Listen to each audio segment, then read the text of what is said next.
luck all. Alright. La la. We got 7 people on deck. Locked and loaded. Okay. You're mindful of my language, I think. Nah. Loading her up. Here we go.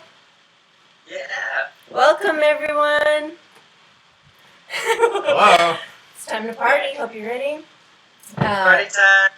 Here's our friend. Here's our friend Avery. Be Hi. mindful of my He's with us from Misha, class. Jake, and Jesse. Both of us. Here we are. From the Good Foods Project. And tonight we're going to cook with you. Hope you're ready. We got a lot of great recipes on board.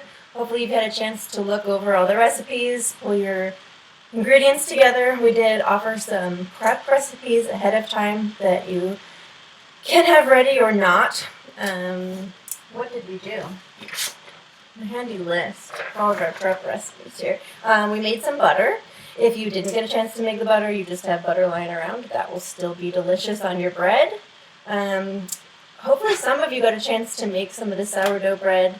Avery's going to do a little demo on how to get that girl in the oven and shape her up.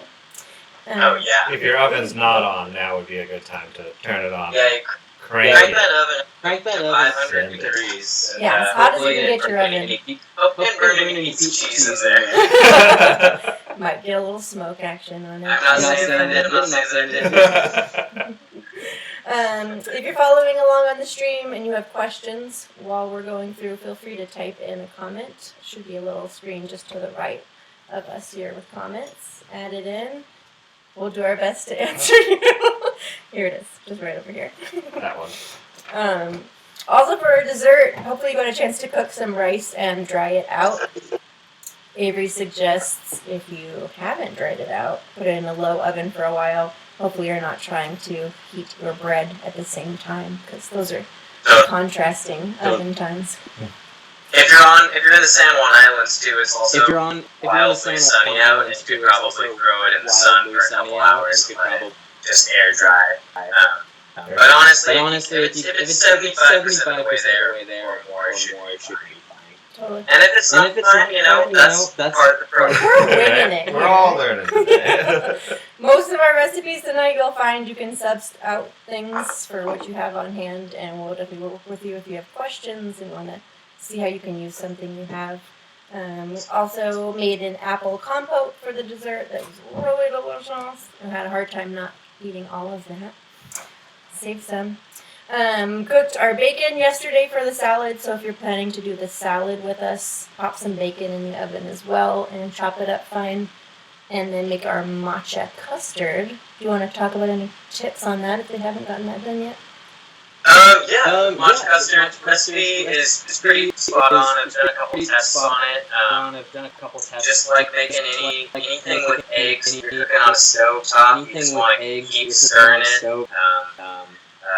Helps scald the milk and matcha, even though when it's being served, you have more ceremony and deliberateness, and this because it's a flavor, you can just kind of toss it in there, and we'll do the flavoring legwork for you. But the custard is fairly straight ahead. We double check the recipe. It is 1 tablespoon of cornstarch. 1 tablespoon, not 3 tablespoons, and not 1 teaspoon. Yeah. So sorry we screwed you on that. It'll work out either way, I've found, because I added way too much.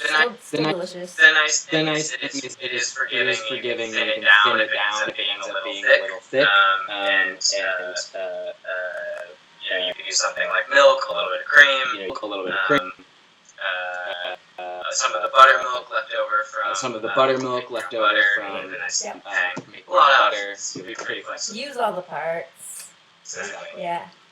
And then lastly, we prepared our blue cheese dressing yesterday as well so that it could have time to hang out in the fridge and all of the flavors could be friends. But again, if you skipped that part, didn't have time in your prep, feel free to throw that together today as well.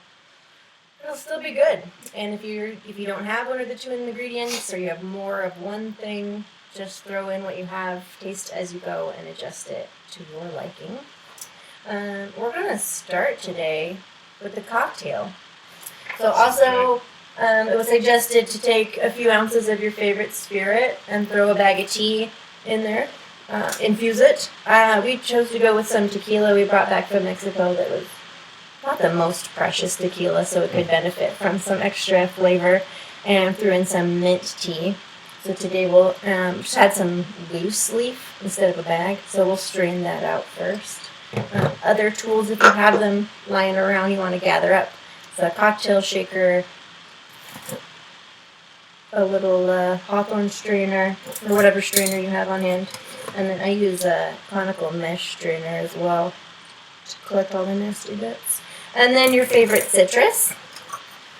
I pulled together a grapefruit, a lime, and a lemon. Just crowd pleasers. You can have whatever you want. And then a little sweetener if you like sweet cocktails. I had a little bit of some burnt sugar, simple syrup left over. If you have honey lying around, maple syrup, any of those are good. You'll just add to your liking. So, should we go ahead and start a cocktail? Make some drink. Everybody ready? So Let's excited. make a cocktail. Jesse, what's something that you could use if you didn't have a cocktail shaker? If you don't have a cocktail shaker, I just put it in a big pint glass or whatever, big pint glass, and you can stir it instead of shaking. Or, put a little lid over it and kind of shake it. A shaker is really the best option, but there's no harm, no foul. If you just want to put it over ice and build it in the cup, that'll work too. So we're going to start making our cocktail. First I'm going to strain out the tea. And we did 2 ounces of spirits per person, and then about 1 tea bag for every 2 ounces. So that girl's ready to rock now.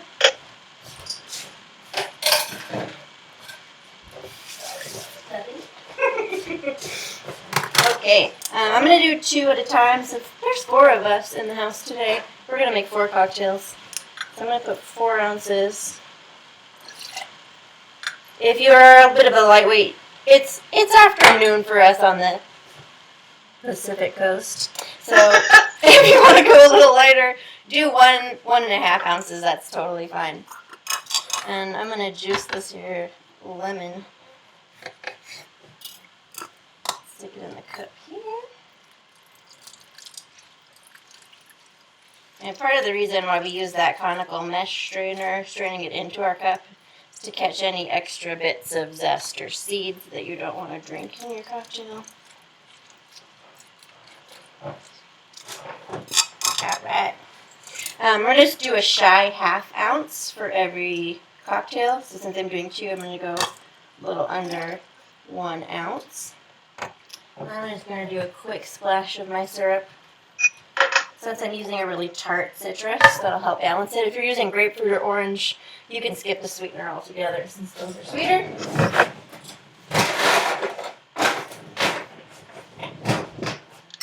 And throw enough ice in there so that all of the liquid is covered. There's ice on the top. Put the shaker on and shake it vigorously. We're going to count to 10.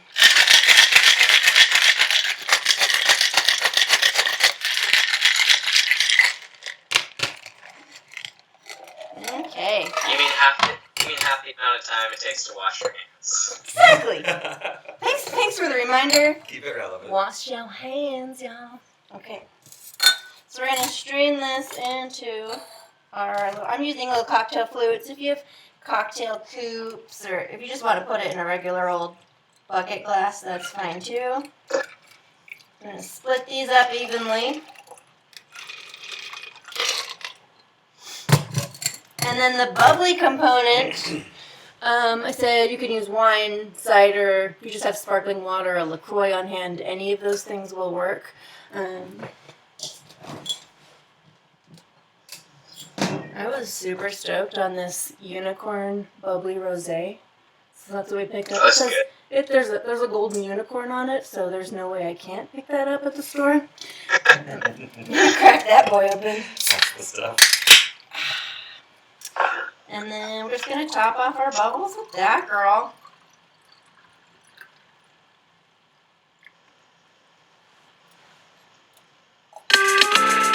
Okay.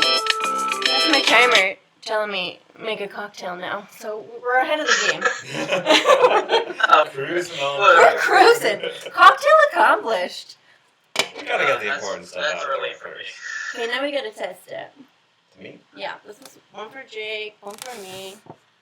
I think our friend Avery's over here. He's ready with his cocktail. Cheers. I'm Salute, doing everyone. sparkling wine today. That'll work. Avery's going I straight had sparkling a wine. little too many cocktails last night, so I'm just sticking to some Orcus Project, Dolcetto Pet. Oh, nice. super refreshing. Super refreshing. Orcus Right now, doing right Orcus. That's exciting. Mm-hmm. That.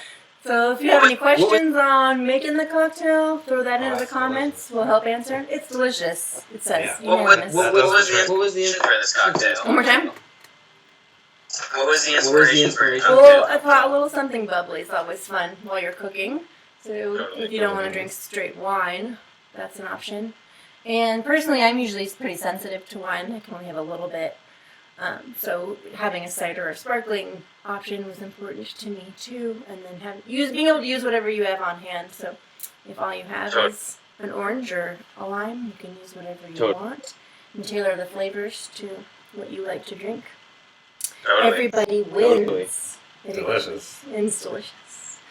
Yeah. So that's the cocktail portion. We're ahead of schedule. What else can I tell you about? Pasta sauce. Oh, I have a few questions about pasta sauce. Some people, I won't name names, were in a bit of a panic about the lack of pasta sauce recipe in the list, but that was intentional. Sorry to scare people.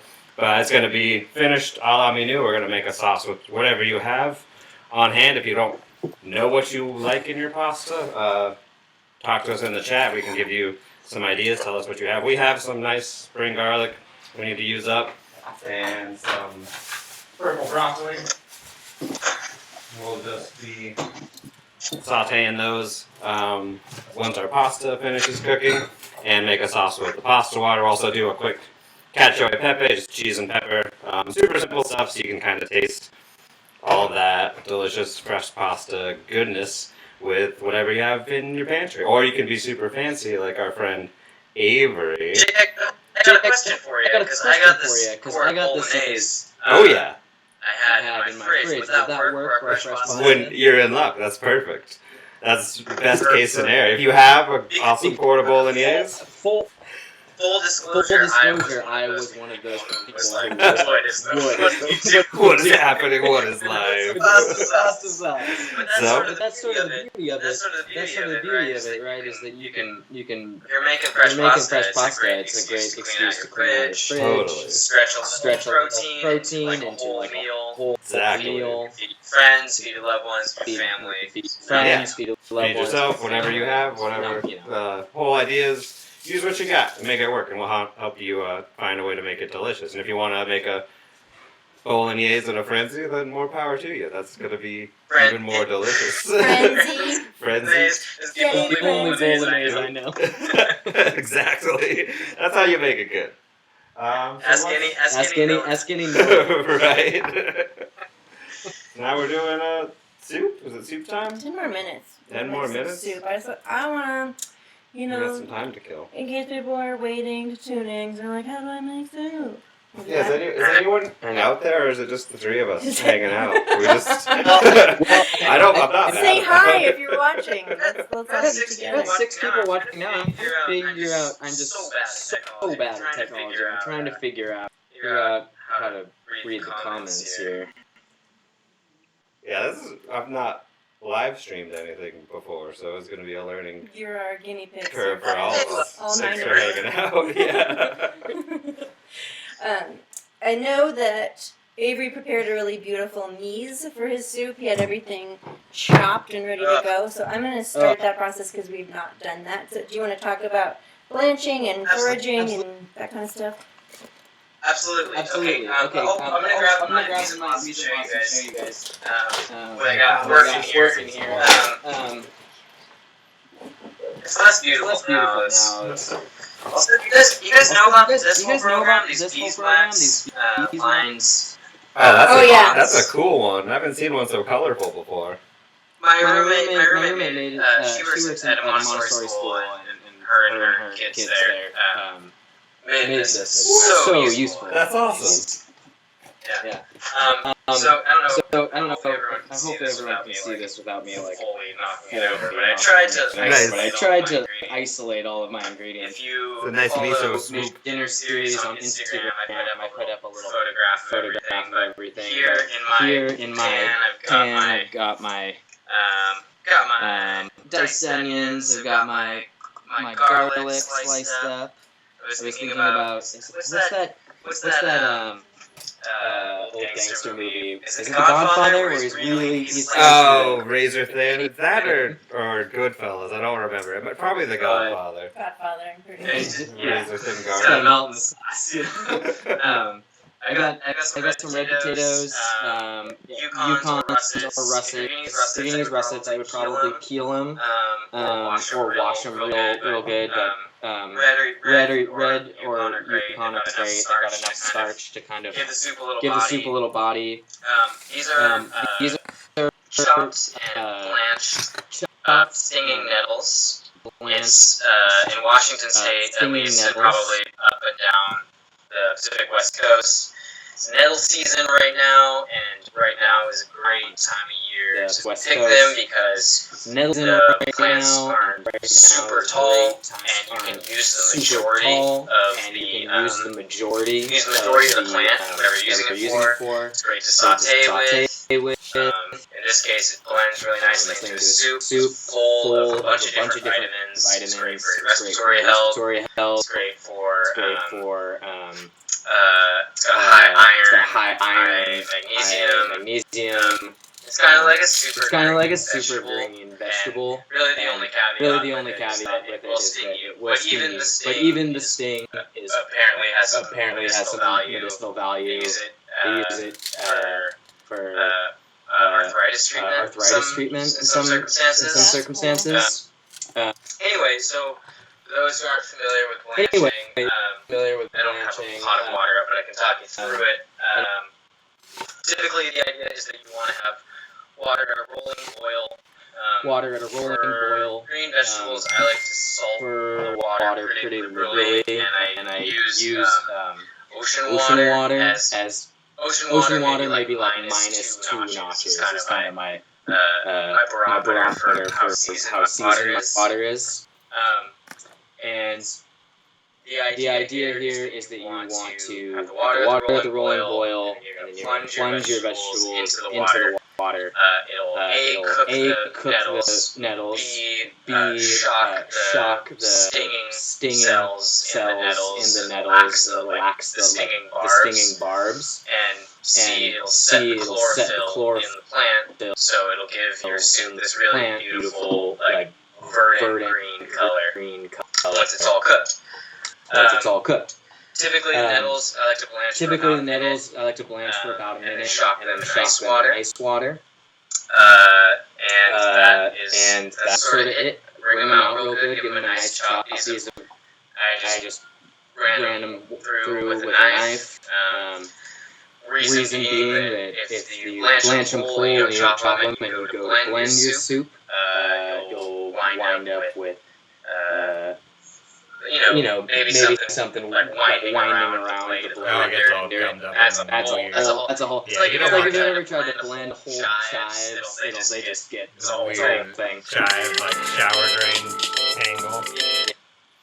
Sweet. So I'm gonna get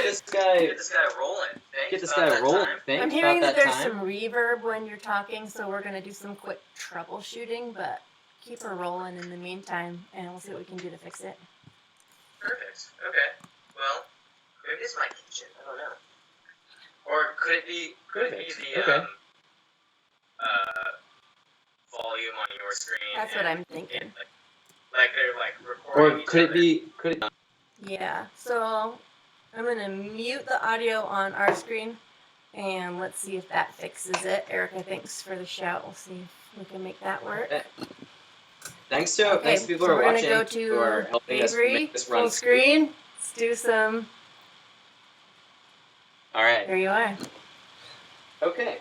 So I'm gonna get started cooking this soup. If you are still catching up on your mise en place, we got a little time.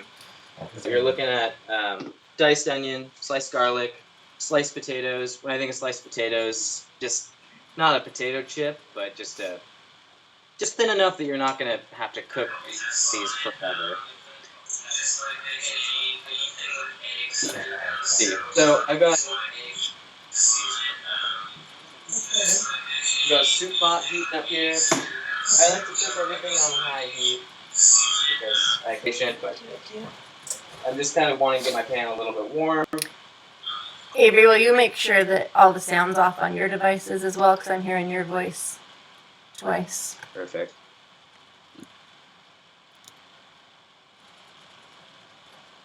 See how that goes.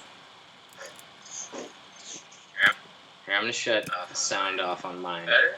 Better? No. I think we need to still be able to hear you.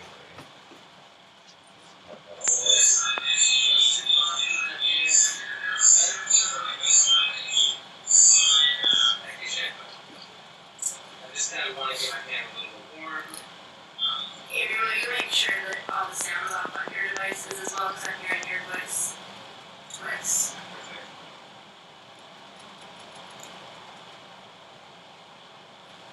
See how that goes. Better luck? No. Thumbs up, thumbs down. Yep, good to go.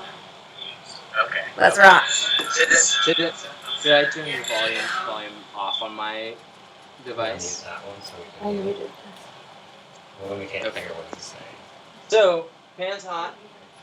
Got my onions. I'm a little limited by Uh-oh. Just turn it back on. not having a way to show this as clearly as I would I already like. had that muted. But it's recording on the computer and then also the NDI is pulling the Skype call in. Right. Oh, then how don't we I need to be able don't to hear know. what he's saying?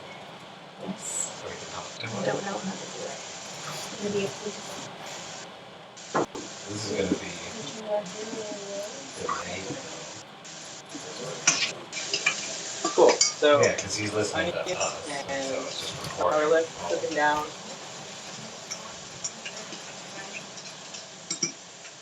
The idea is that we are just trying to get things tender, not so much necessarily caramelized.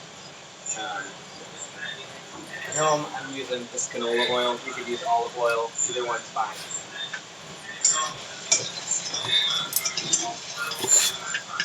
Jesse, did we have any sound issues?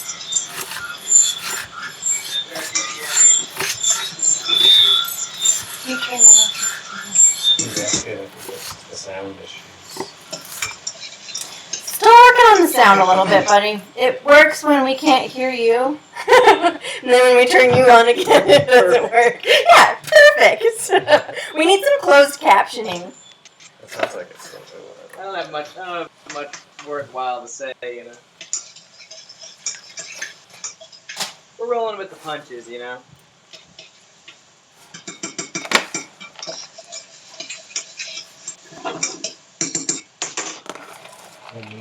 So, with the soup, and I talk a little bit about this in the recipe, I try and salt everything sort of in layers. And one, when you're sauteing, things like alliums helps draw out the moisture, helps things cook a little more evenly. If you wanted to caramelize them, just salting things ahead of time will help pull that moisture out and then go to a quicker browning. The other thing that's nice as you salt in layers, particularly with something like a soup, is that you're adding so much liquid at the very end. You've done incremental work to make things a little more cohesively seasoned.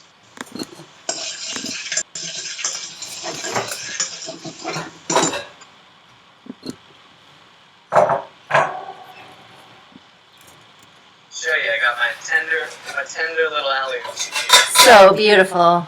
and throwing in a little bit of chili flake. Just slap that in.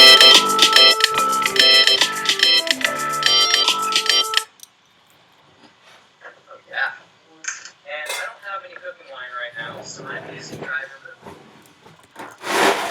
Perfect. Yeah. Okay, I think we figured it out. You got it. Oh, We're doing a great. party now. Perfect. So, anyway, let me get this a little bit of wine in here.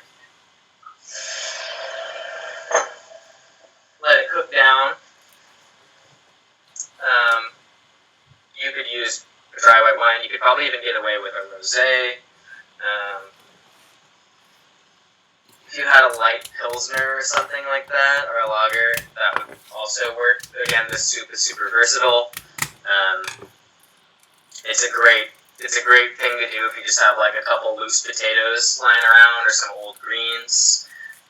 The recipe, you could substitute arugula, which is coming into season, or you could substitute watercress, even lettuce. I think people are a little wary of cooked lettuce, but in a soup, I feel like when it's especially like really spicy and bright and acidic, it can be really refreshing. You can serve it hot or cold. Go. So my wine's almost all the way down, and I'm adding a little miso. White miso is great because for vegetarian soup, it doesn't really have a stock as a base. Adds a little bit of body and a little bit of savoriness, a little bit of salt.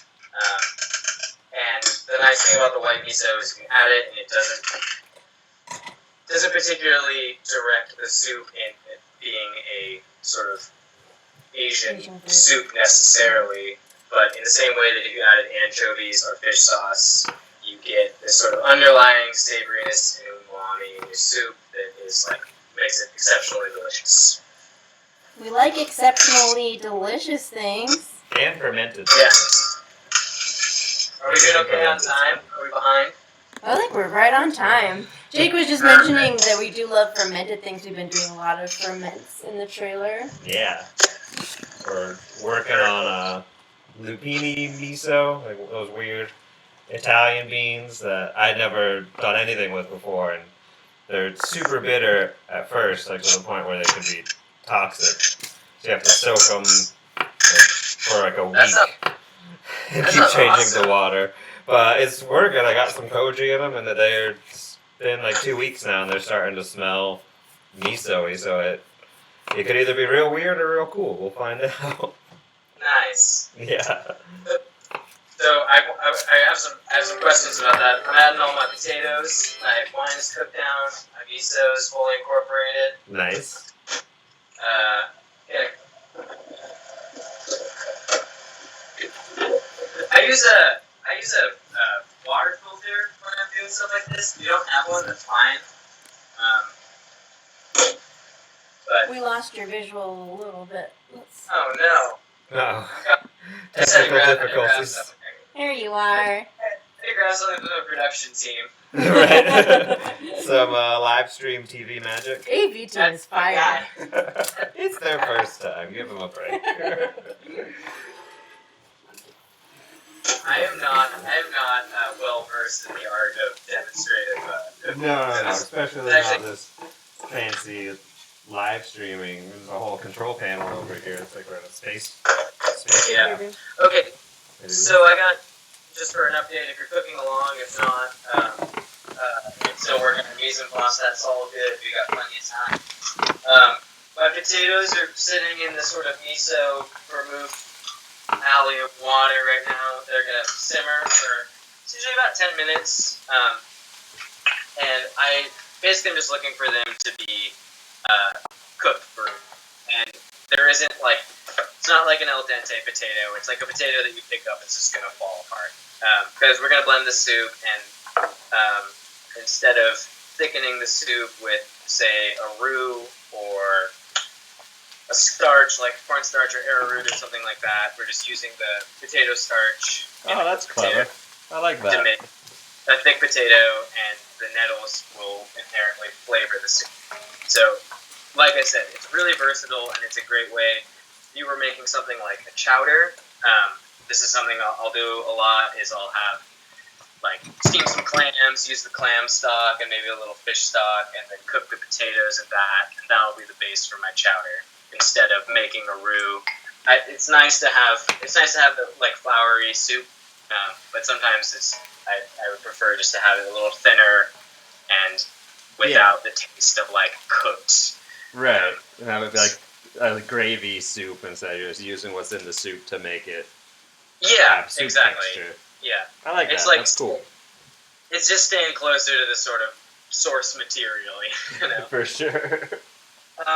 Well, my soup is just chilling. I know everyone's kind of catching up here. Would now be a good time, do you think, to talk a little bit about shaping bread? That's a great idea. Perfect. Well, I'll let me tilt my screen a little bit here. See if I can get the right angle. I'm using an iPad Pro, and I will tell you, as useful as a tool as they are not great for like getting the right angle. They like don't want to do the thing.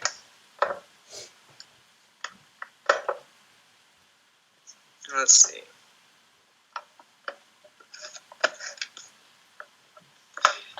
It's a real crack tech team over here. We're making it up as we go. Yeah. Thanks for your patience. 80% of the stream is just going to be torso shots Really of all of strong us. tech team. Okay, so I have two things I'm going to show everyone.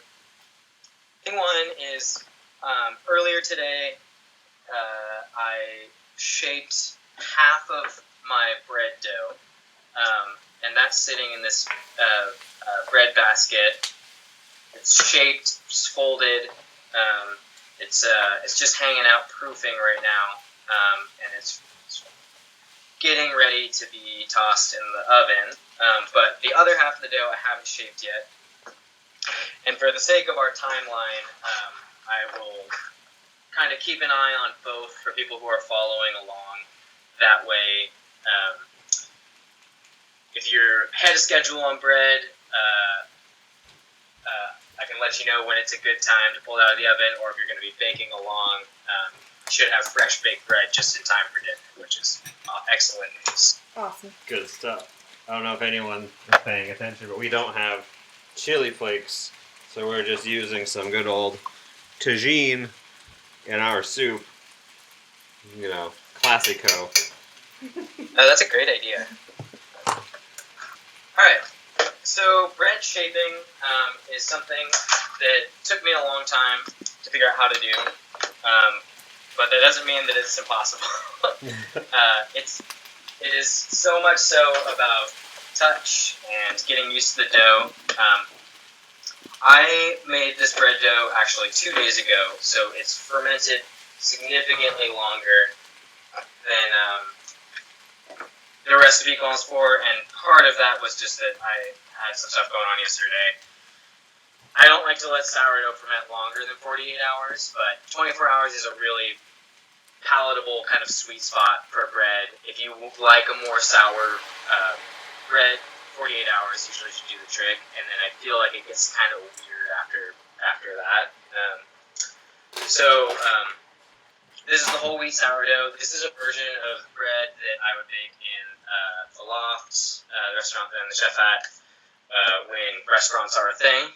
Hopefully, one day. Not so in the much future. these days. So I got my dough out. This is cold from the fridge, and I kind of have just stretched it out into a rectangle. The idea here is I want to make a circle. We're turning the square into a circle. And so I'm lifting from the back end of the dough and folding it over the top. And then, it's kind of hard to describe, but you can imagine that you're putting your hands like this, thumbs up, and pulling back against the countertop. And as you're touching the dough, you're actually sort of trying to touch it as little as possible and instead create pressure between your hands and the countertop. So, I see this, I can try to do it one-handed. So I pulled the bottom of the back end of the dough underneath. And now I'm turning it 90 degrees and flipping it over. So the seam side is now facing up and the clean fold is now down against the counter. Folding over this right see a little better. Again, seam side is down, nice end is against the counter, folding over, pulling, folding, pulling. As you can see, the dough starts to get a nice bit of tension, and the idea here is that there's so much air and fermentation that's happened in this dough that I don't want to force it out, but I still want to form it into a nice loaf. So a couple turns, and as you start to do this, you'll notice it happen fairly quickly. And there's a bit of a diminishing returns point that happens here when the dough ends up becoming a bit tacky. If you overdo it and you overwork it, and the dough starts to move away from being a nice taut loaf and kind of into a more fragmented ball, let it rest on the counter for a sec. The gluten will relax, and you should be able to form it again. And as far as bread shaping goes, this is one of a million ways to do it. Some people will hold up the dough and kind of work it around in their hands. I've seen people just sort of make a ball, like almost like they're making a ball of mozzarella. This is a way that I learned how to do it.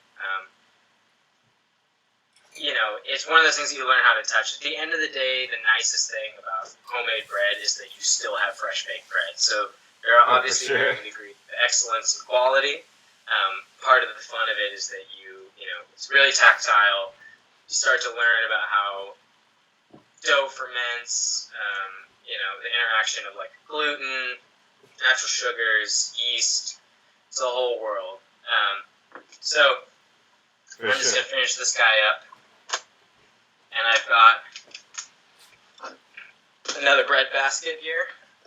Oh, my soup's really, really doing quite a boil. Nice. That's what you want. Yeah. Rocking and rolling. We're getting there. We're catching up. We fell behind with our AV issues, but you guys are I think doing we're back great. on track. You guys are doing great. So you guys probably have one of these for Noodle Land. We should, but we don't. We're Man, doing these it are real great. rustico. Like the cheesy, it's like those pizza parlor, like I that love Parmesan 90s shaker. Pizza Hut. They're the actually. best. Yeah. So I just have flour in this. This is a bread basket. You could use a mixing bowl with a dry towel, works totally fine. And I just really want to flour this liberally. There isn't really too much here. And so I've got my neat little loaf, my little half loaf. If you've made the full recipe, it'll be twice this size. And just gonna give it one last little turn here. You could let this rest for up to 15 minutes, and some of the gluten would relax. You can get a really nice tight seal on the dough, really shapely loaf. Anyway, for our purposes, this is totally adequate.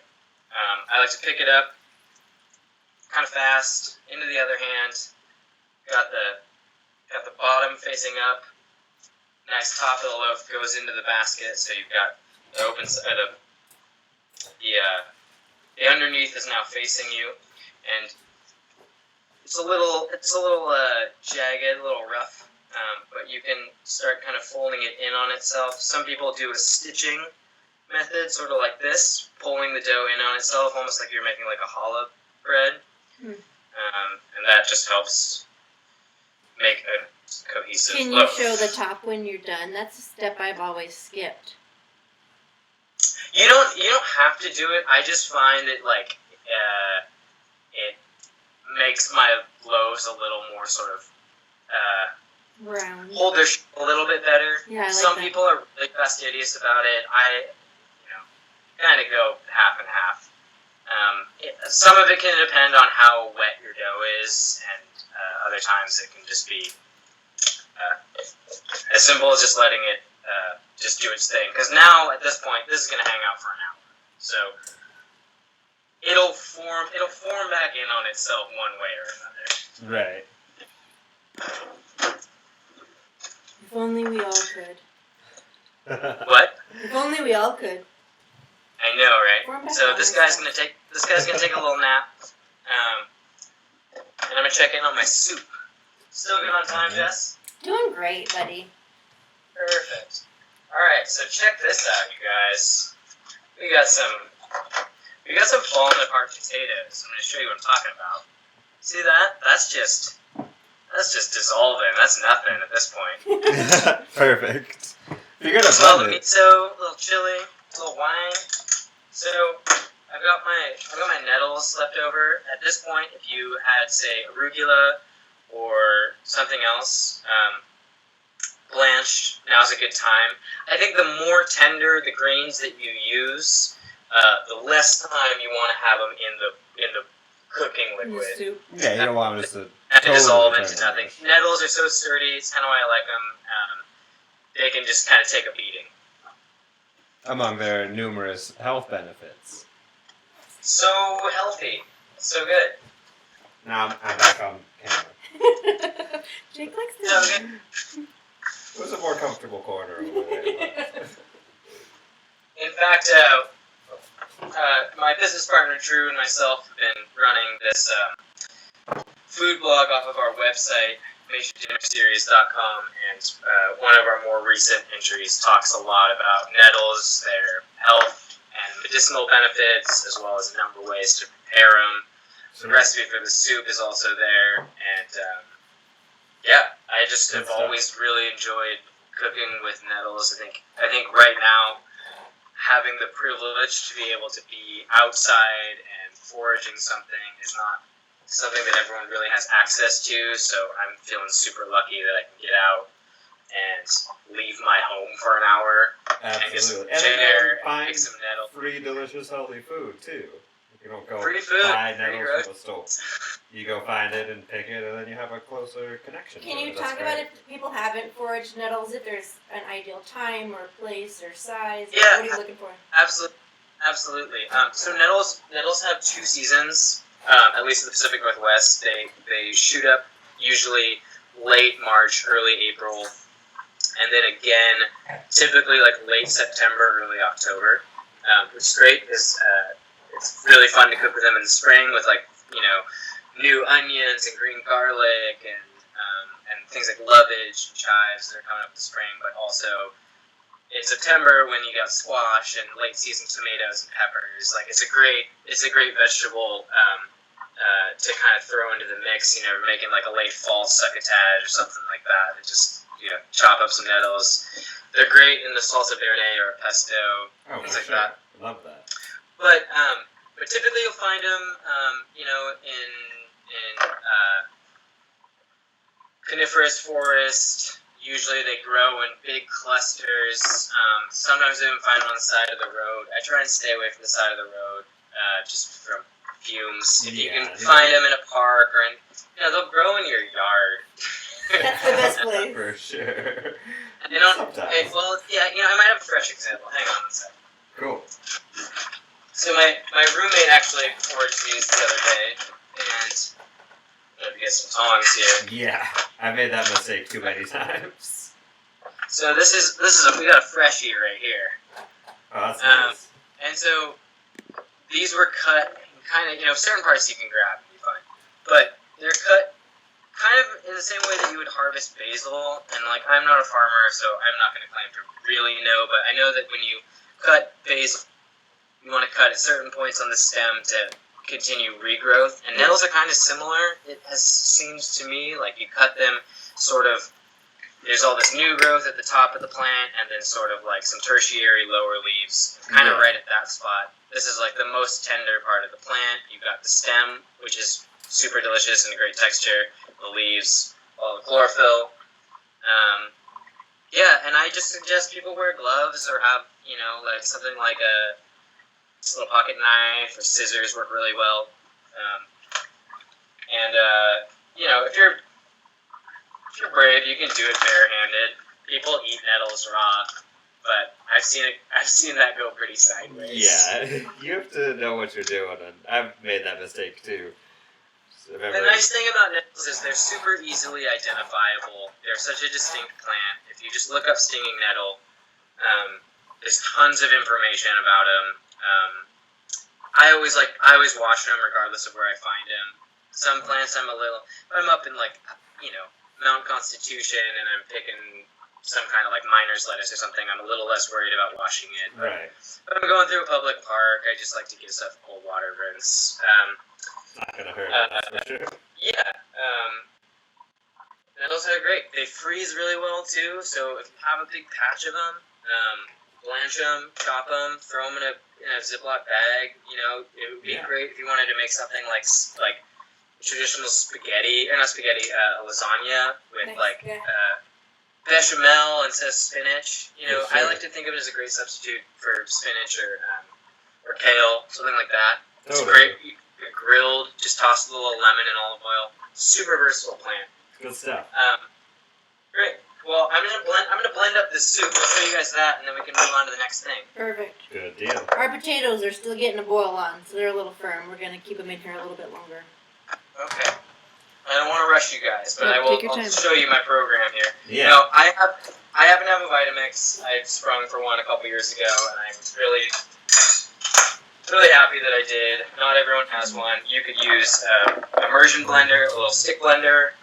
You could even use a food processor, but I try and not blend liquids in those because It just makes a mess. you can make a You mess can do real it, quick. but it's just not yeah. worth the headache.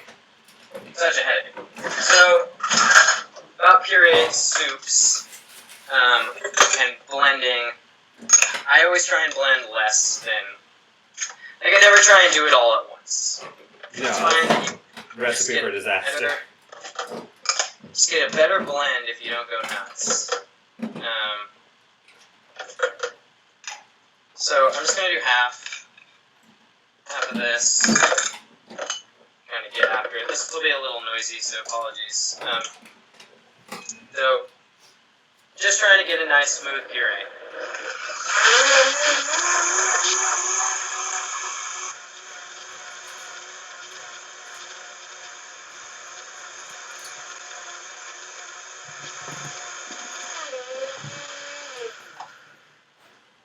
And if you were doing this in, say, a restaurant, or you had a hot date, or you wanted to impress someone, you could pass it through a fine mesh sieve and get any sediment out. But I kind of like it having a little rusty though.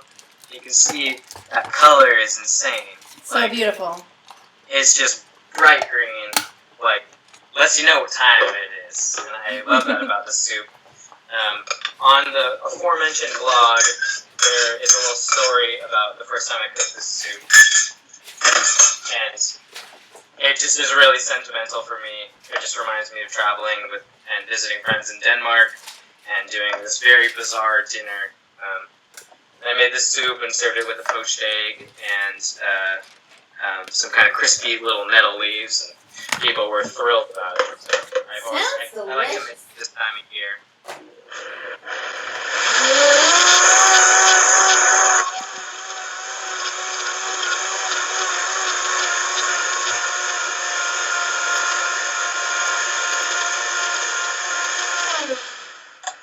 Okay. That's it. Voila soup. That's soup. That's soup for that's soup for a couple days too, if you really wanted to. I mean, I love pureed soup, and I really like having it with fresh bread. But if you just you want a little warm, soupy thing on a cold morning, you can stretch this out a couple days. This would be awesome too. If you were making something like risotto, and you just wanted to liven it up. You could pour it right in, help thicken it up. For Really sure. nice color. Great idea. So, taste the miso, taste the nettles, a little bit of heat from the chili. I'm going to give it a little adjust on seasoning. And I unfortunately ran out of lemons earlier. I think this soup lends itself to having lemons. I feel like when you're using really bright green flavors, I tend to go citrus over vinegar. I just happen to have the old workhorse There you go. Heinz vinegar. I saw, Jake, you were making your own vinegar, and I have a batch of apple cider vinegar that's not quite ready, so Nice. it's going to be a nice treat. But squeeze a lemon, touch of vinegar. I don't like to season this like an insane person, but I like to have enough acidity that you get a really good counterpoint.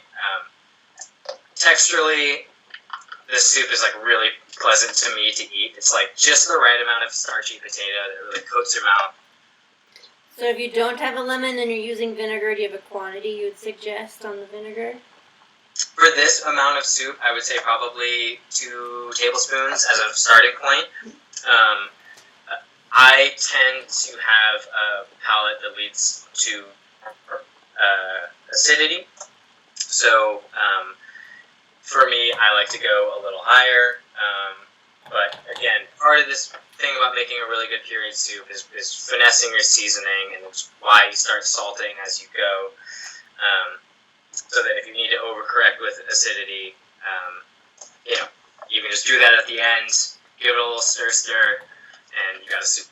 Nice. Well, that's the whole thing. Like, do it to your taste. Start with a small splash, and then kind of keep tasting it with each little addition, and then you'll figure out where that sweet spot is. One thing I for would what you say like. about seasoning soup with acid is that I find when I want something to taste more pronounced, like of the ingredient that's in the soup, like in this case nettles, potatoes, so on and so forth, my natural inclination is to start adding more salt. But I've often find with soups and broths and stocks that acidity sometimes will reveal those flavors. Sometimes in a even more direct way than salt will sometimes. And again, it totally depends on what you're making. But as a person who cooks for a living, you tend to season stuff with salt a lot and quite liberally. But Right. sometimes a little squeeze of lemon or a touch of vinegar in a soup like this helps reveal it a little bit more. Sweet. Good stuff. So that's the soup. I'm gonna set it aside, have it a little bit later. It's good to go. You could serve this chilled. You could serve it hot. I'm gonna have it hot with some warm bread. That's how you do it. It's ready to go. If you had something like croutons or breadcrumbs, or you could poach an egg. If you have some leftover buttermilk, you can do a little swirly swirl, which when it gets That's to what sit I down, do. time to sit down and eat a little later, I'll show you plating up a little bowl of soup. Love that. Cool. And that's the nettle soup, and hope you guys like it. Bravo. Cool. We're gonna keep ours on the stove here while we bake some bread. Next step, do you want to talk about scoring the bread? Yes. Alright, let me get a little reset here. Yeah. Have we gotten any? I haven't looked at the stream. Have we gotten any questions here? No questions yet. Nobody yeah. has any questions. Because everyone's Highly suspect. star pupils. Everybody's great. Everybody's doing Everyone's good. doing great. Rolling. I'm so thrilled that people are following along. This is it's a strange pivot that we're all trying to figure out right now about how do we do the thing. Serve, prepare cocktails, pour wine, cook food. How do we do that now when immediacy and sort of being in the same physical space is really difficult? Yeah. Totally. Or just like for all of us, our livelihood has been in the service industry, and the heart of that is feeding people. And when you don't have that, you kind of feel a little lost for a while. Absolutely, yeah. It's taken me a lot of getting used to, and having to cook at home is not something that I'm used to doing at all. Yeah, I mean, no, most of my would be meals wearing an were apron at a and a shirt. restaurant. In my sweat making soup, but Right. it's been a really fascinating experience figuring out how to do it at home. For sure. And it's fun. We're going to get people involved and hopefully find some better ways to feed themselves too in the process, and treat yourself with some tasty snacks. Oh, treats on treats. All right. Oh, yeah. So, how are you guys feeling about bread? Are we ready to start talking Let's about do some bread time. Bread dogs. I'm gonna get a little more Tinto here. Doggo, Your face. cameo. Hot dog. Make some bread. Doing soup. Okay. Have I got like 6 beverages. If this was my actual workstation, All beverages all the The time. best part That's how we do about it. cooking at home, the health department has no jurisdiction there, so anything Exactly. goes. You can get your hands in there. Get in the mix. You can just eat off of your mixing spoon, no problem. Feed your friends, your partners, you know. Totally. Okay, so it's let's see, we're gonna do some bread. We're gonna cook some bread. Alright. We're gonna bake it. Bacon and okay. bread. So in my very hot oven, I got a real doozy of a hot pan here. So please be careful as you retrieve it from the oven. This is my rig for baking. If you're doing a Dutch oven, that's honestly kind of the best way to do this method of baking sourdough. But all you're really trying to do is create a seal. So, very hot bowl, moving with my tongs, got dry towels. This part, there's a couple different ways you can go about doing it. You could put down parchment, I'm just going to use flour. Semolina and brown rice flour, I think, are the best for this. If you have some, but I'm just going to really liberally douse my pan here. And this is kind of the one-shot kill here. Going out of the bread basket into the pot. Boom. Both with stick. We got a clean dismount. How'd you fare, Jesse? Did you get out of there? I got a little bit of stick, but we're doing good. That's okay. Okay, so sharp knife. You had an X-Acto knife. I'm gonna give a shout out to my buddy Chris, who made this knife for me as a birthday present, and it's an old chainsaw blade. So I'm gonna shout out to my buddy Jake who made me this bread lamb. It's not that nice. it.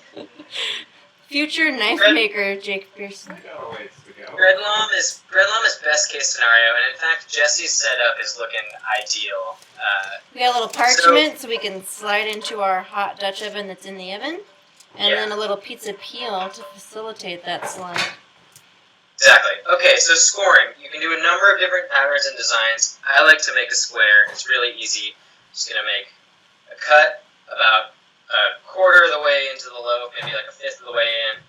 Make one that mirrors that on the other side of the bread. I'm gonna turn the pan 90 degrees.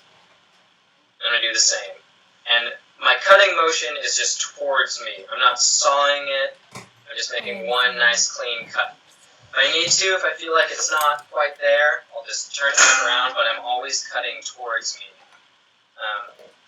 And this process is called docking and scoring, somewhat synonymous. The idea here is this incision will help steam escape from the bread so it doesn't blow out one way or another. So lid's back on, going back into the oven, and I'm turning my oven down from 500 degrees to 450 degrees. And I'm going to give my oven just a little bit of water. Just going to toss it right in. Get a little steam.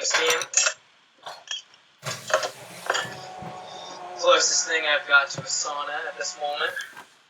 And Jake's over there blending. Blending. blending. I'm gonna set a timer for half an hour, and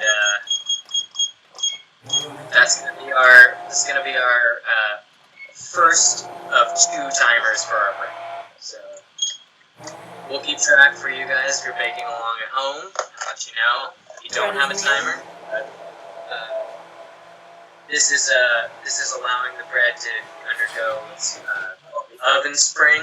It's where the bread will rapidly rise because the yeast is frantically producing CO2 as it's like being cooked. So it causes really quick rise, and because we've done the stretch and fold, there's limited amount of gluten in the bread, but just enough to help it hold its shape and collect those air pockets, those CO2 pockets, to make it an open crumb, and like a good English muffin or piece of sourdough, is where you get all the nooks and crannies that you're looking for in your bread. That's exciting. Mm-hmm. Perfect for homemade Nooks butter. and crannies. And then we cook it with the lid on for Lid half is the time. on, but the lid will come off after the first timer goes off. Great. Just the best. I gotta tell you, I've endured a lot of goofing and flack from my pals talking about, oh, you're just baking more sourdough, because it is hilarious to me, but also profoundly accurate that it's seemingly everyone is just baking bread doing like it. it is Well, going out of Because you style. rarely have time to babysit it. It is a full day affair. It is actually like the best time. My friend was joking with me last night. He was like, "It's a great time to learn like how to bake bread and to read Infinite Jest." Like the two Totally. Love it. two things everyone talks about doing, but no one really gets around to. Perfect. Sweet. So we've Do got you our guys- soup set. Jake, how did it go with the soup? With the blend? We paused it for audio It's purposes. noisy. Because it was loud. It is. But it's It is like a third of the way blended, and it's looking perfect. Looking pretty delicious. nice. I saved some of the blanching ice bath water from the arugula we had, just in case we need to thin it out, because it's kind of salty and green Such a good and idea. delicious. And if you don't use it, you can just have weird arugula water. And You know, Drink it. that would be Use it for your a great thing to use if you didn't have like some stock on hand and you wanted to make the soup. Just use that water. you Yeah. know, Yeah. And then that way it's seasoned. Kind of for delayed sure. work down on the seasoning.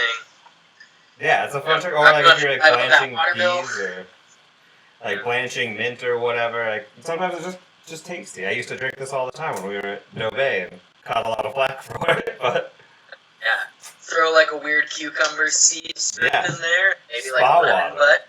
you got gotta it. You pamper got yourself a yourself. Nothing wrong with that.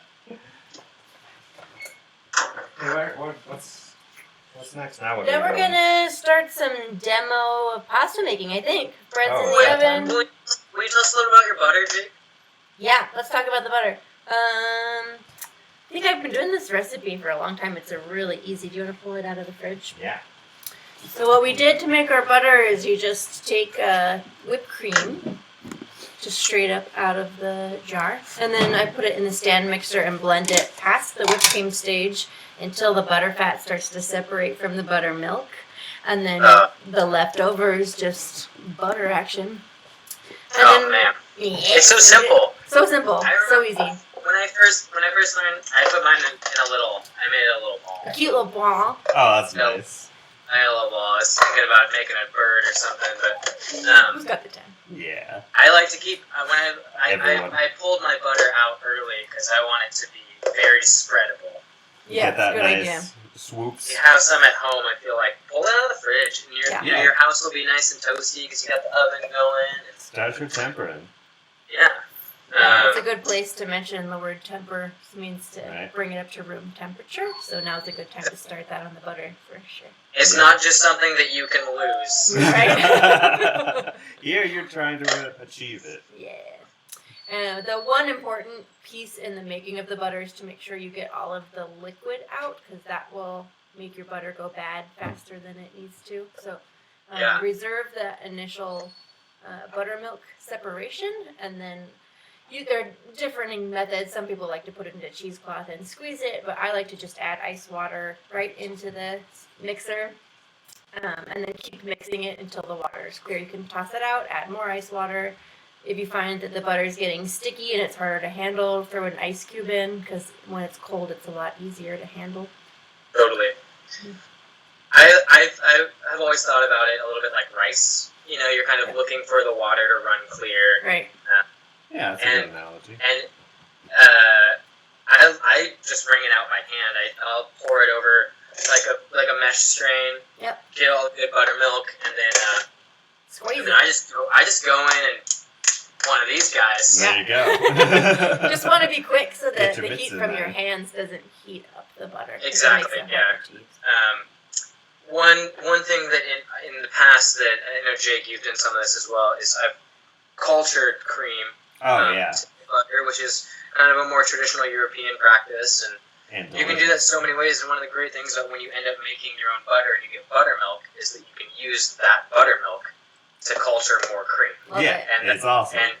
And that process is really simple. Usually you just leave the cream out for 2 days, which I know sounds a little risque, but Well, you it's keep totally it safe. covered. It's totally fine. They've been doing it for hundreds of years. Yep. Yeah, it's great. We're not dead yet. Yeah, you use those probiotic cultures from the buttermilk, and it'll thicken the cream, and then I like to throw it in the fridge for a couple hours, like for 3 or 4 hours to set. Same process, and you get a nice, really pleasant tang in that butter.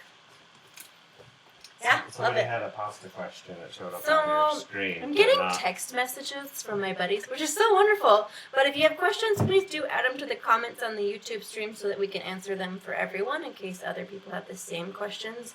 Also, just didn't see what it said. So I believe Erica Aby, who is our star pupil today, love her. Hi, Erica. What's up, Erica? What up, Erica? I believe she's asking. She only has AP flour and is asking You're if gonna that be will fine. work for the pasta. Totally.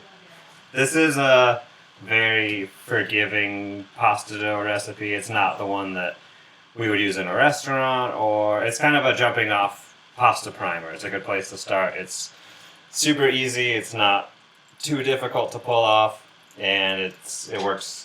If you have double O flour, that's great. If you have semolina flour, even better. But if you just have good old AP flour and some eggs, we'll make some cool pasta. It'll be great. Jake, I have a loose mix of whole wheat and all-purpose flour in just a tin. Would that work? Yeah, why not? It's just sort of a grab bag of flour. It's perfect. It might get texturally interesting, but there's no reason it shouldn't work. I mean, I think pasta at the heart of it is supposed to be a pretty kind of simple, forgiving. It's a pantry staple. You make do with what you have and kind of transform these minimal amounts of ingredients into something sort of special. I feel that pasta is a great food of necessity and resourcefulness. Absolutely. It's That's how to make very little. right. you know, You have some into milled a grain full- and water. How do you turn that into a meal to feed 12 people? Absolutely. Get your hands in there, and I'm having my toes attacked by our mascot. To attacker. He wants to be on camera again. There you go. I just wanted to take a minute before we get started on the pasta to say that if you're enjoying your content and you're having fun, we do have a donation button on the webpage. So it's right underneath the streaming link.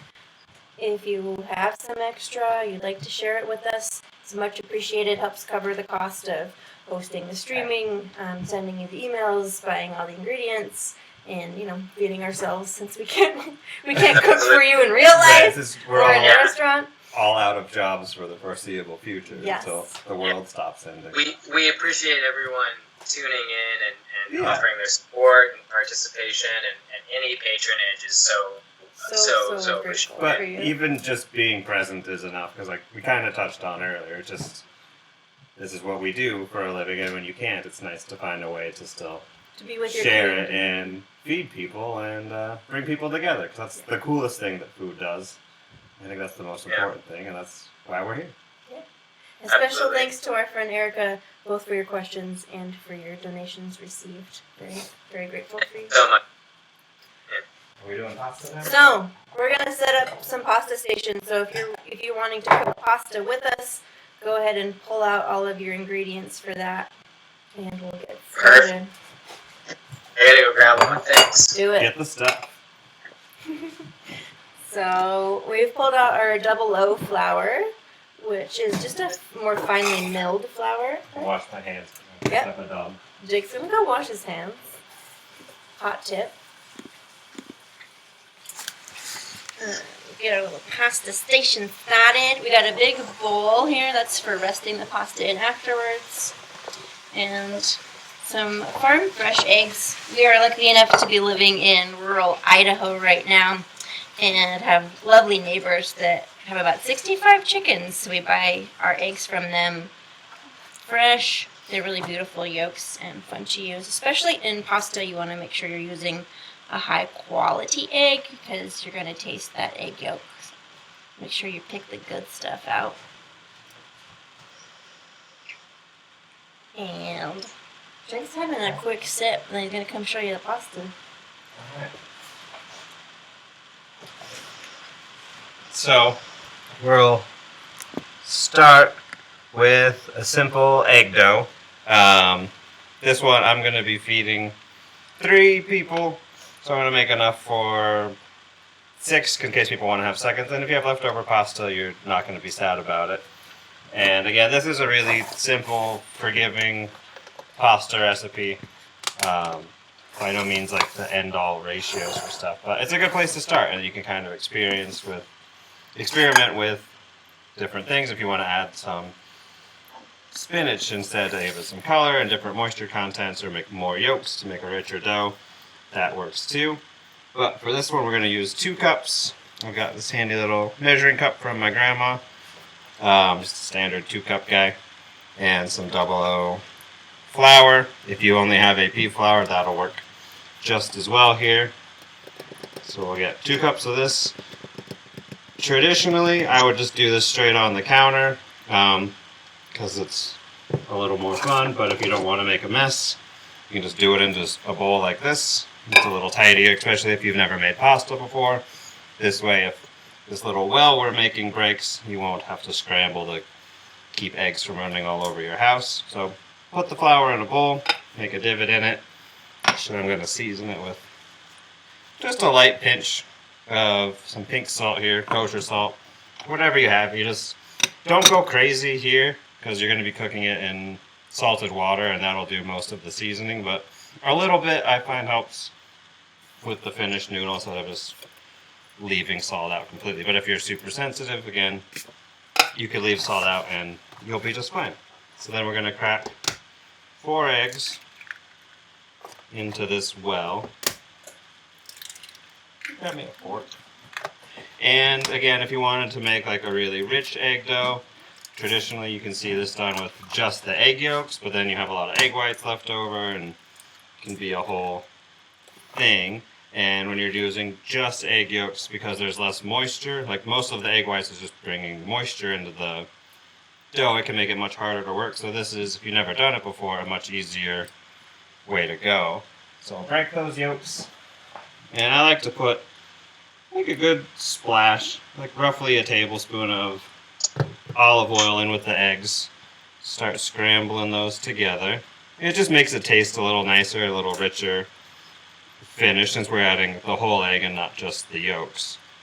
And so you'll get that scrambled, and then you'll start slowly bringing in the walls of that well. And you want to try to incorporate the flour as slowly as possible so you want to use just this to get all of this flour to come together.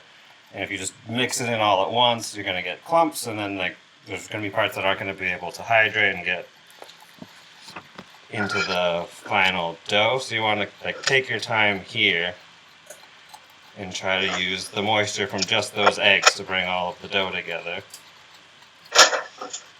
And if you were doing this on your counter, like traditional Italian Nonna style, you could do that, but you have to be extra careful just to not rupture those walls, because if this leaks out, I've learned from experience, can make a big mess real quick.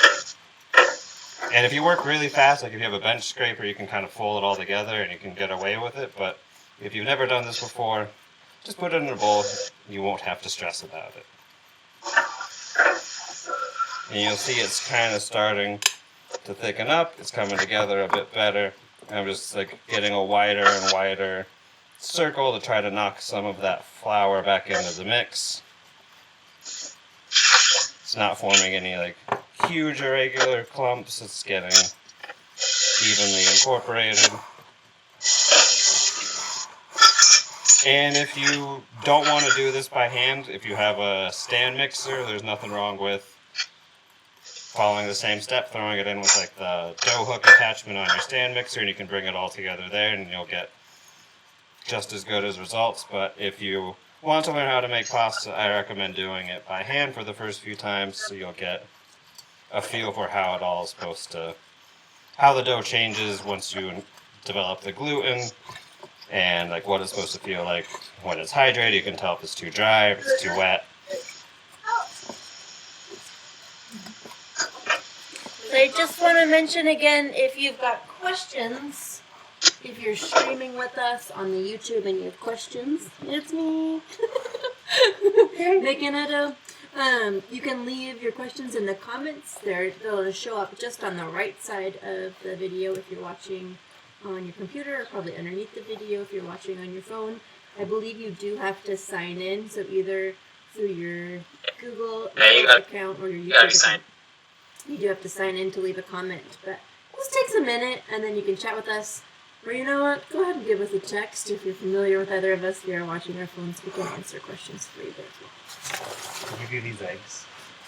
So now, eventually you'll get to a point where the fork's just not going to cut it anymore.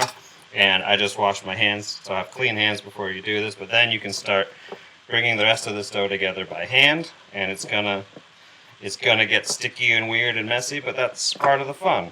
So I'm trying to squish all the rest of the flour in this bowl, pick it all up into this goopy mess, if you can see that. And you just wanted to get, mostly just stick it all to the edge, and then you can start kneading it together once we get all the flour worked in. And when you're making Nice pasta, looking dough there. yeah, it'll work. It's not like a super rich, pure egg yolk dough, but if you're just starting out, this one is really forgiving and it's a lot easier to work with.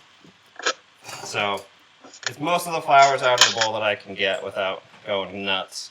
So I'll put some flour down on the counter, and then I'll start trying to knead it. And it's pretty sticky at this point, which is to be expected. And so work a little bit of that flour on the counter, and just keep a bin or a bowl, or I have a quart container of flour handy, because when you're doing this, you need flour to dry it out if it's starting to stick. Or if you have like a little spray bottle of water, that helps if you need to add a little bit of moisture. It's just, you want to do small adjustments. If you have a pizza shaker like our good friend Avery has, that's best case scenario. That's just fun and makes life a lot easier. Yeah, these are great if you can find them. And another really helpful tool, I don't have one on me, but they're called an atomizer, and sometimes you can find them at places, sort of bartending.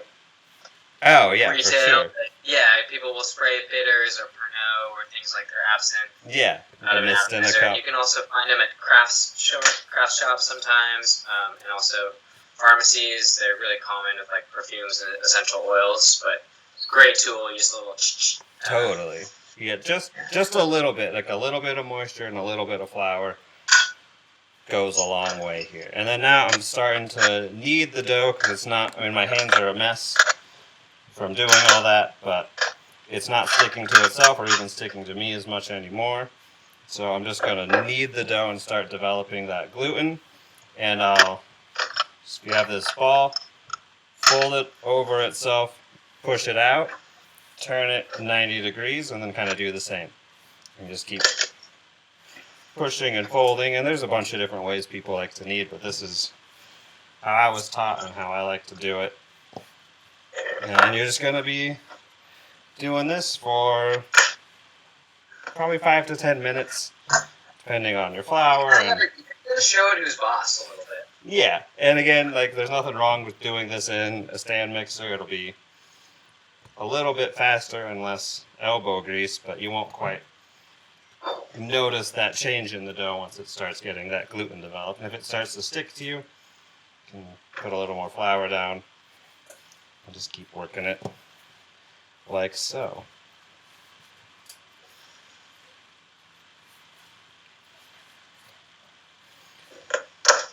Takes a while. But you'll know when it's done, and you'll see it when we get there. Just it's going to be a lot of this for a second. So if anyone has anything more interesting to demonstrate or talk about, I got a couple of little pasta things. yeah, by all means.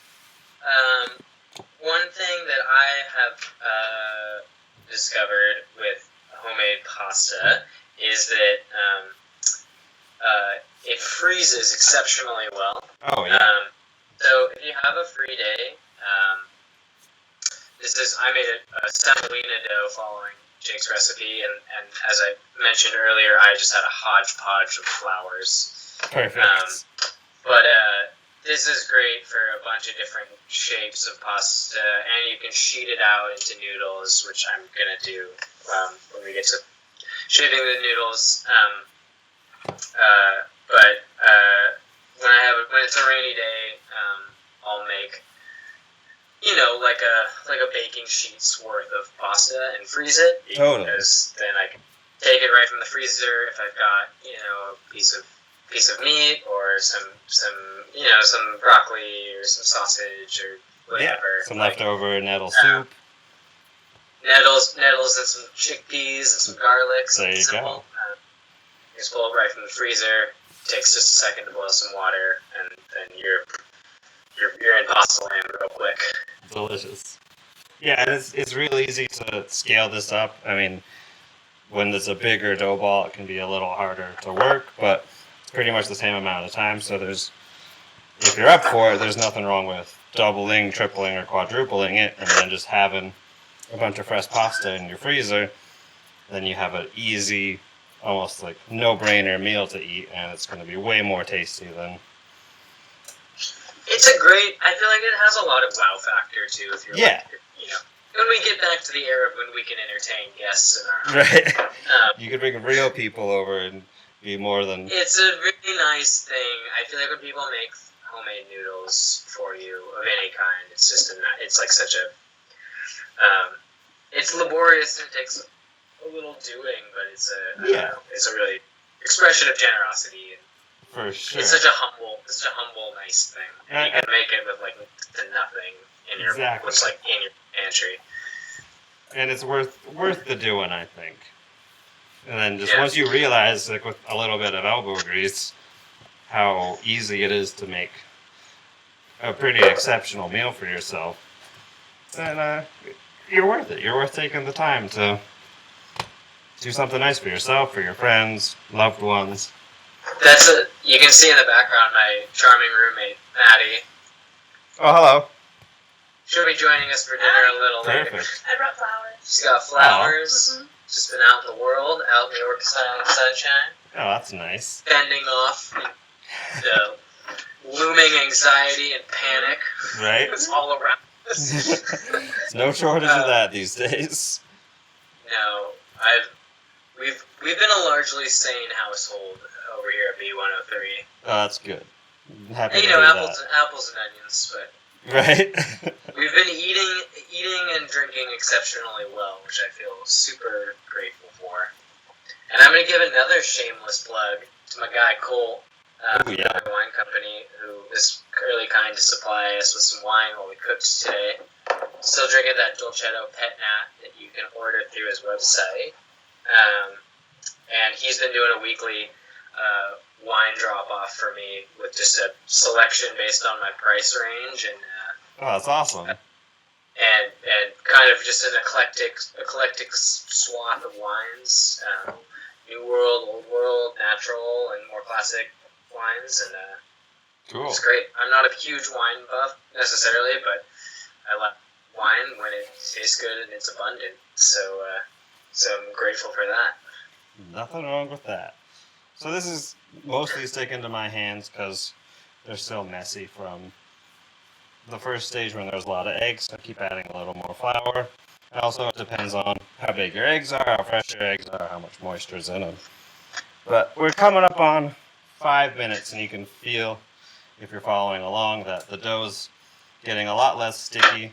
It's starting to be like a little tackier and springier. Like you make a dimple in it. It's wanting to spring back, but it's still probably got another 3 minutes to go before it's ready to rest. We're just gonna keep doing this for a bit.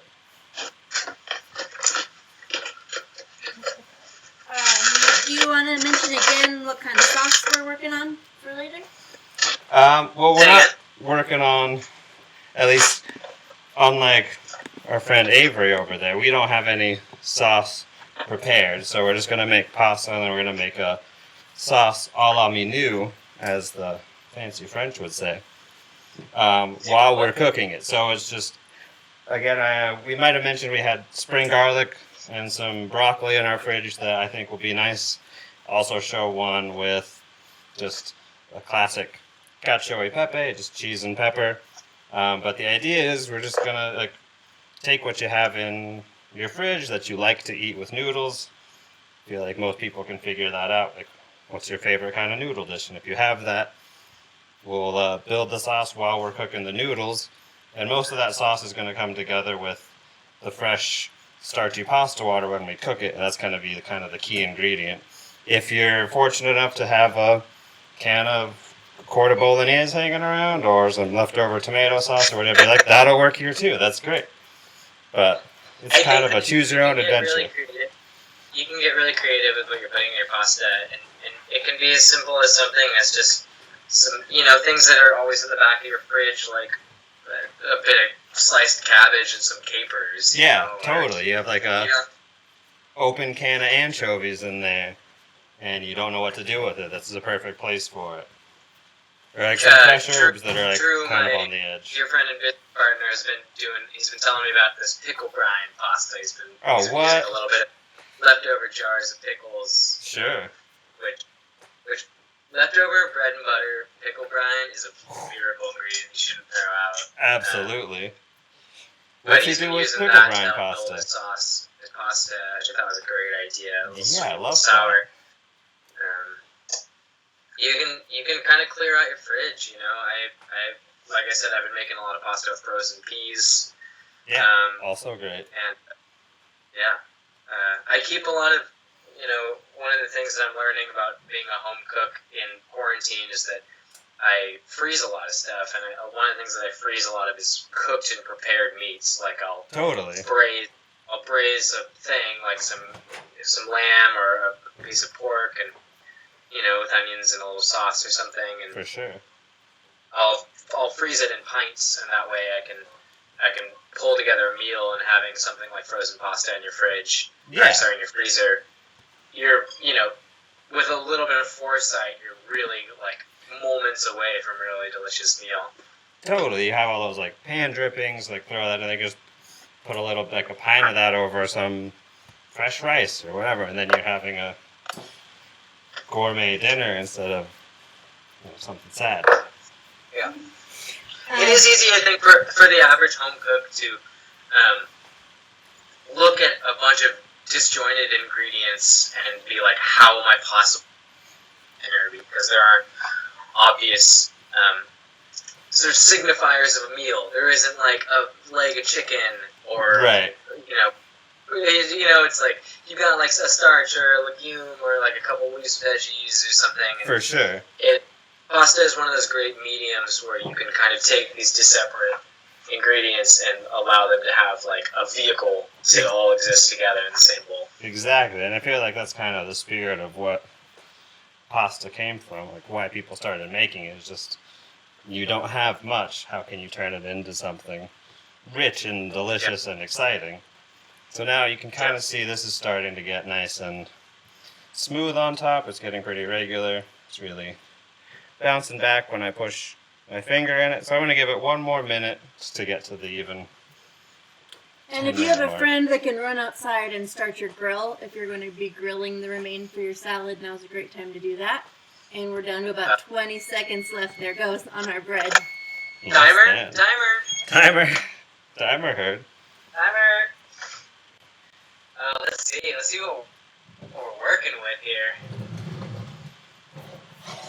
So if you're baking along with us, you're probably getting some good smells. Oh, yeah. Can we get a shot of that? That's beautiful.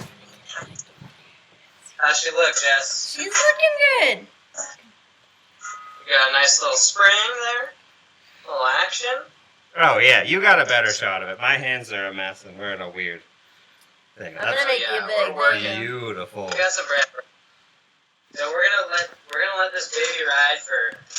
I like to set a timer for 20 minutes at this point, and from there, some of it is discretion about how much you like your bread cooked. I am in the camp that I like it as close to burnt as I can get it, while Yeah. still being Oh yeah. caramelized and delicious.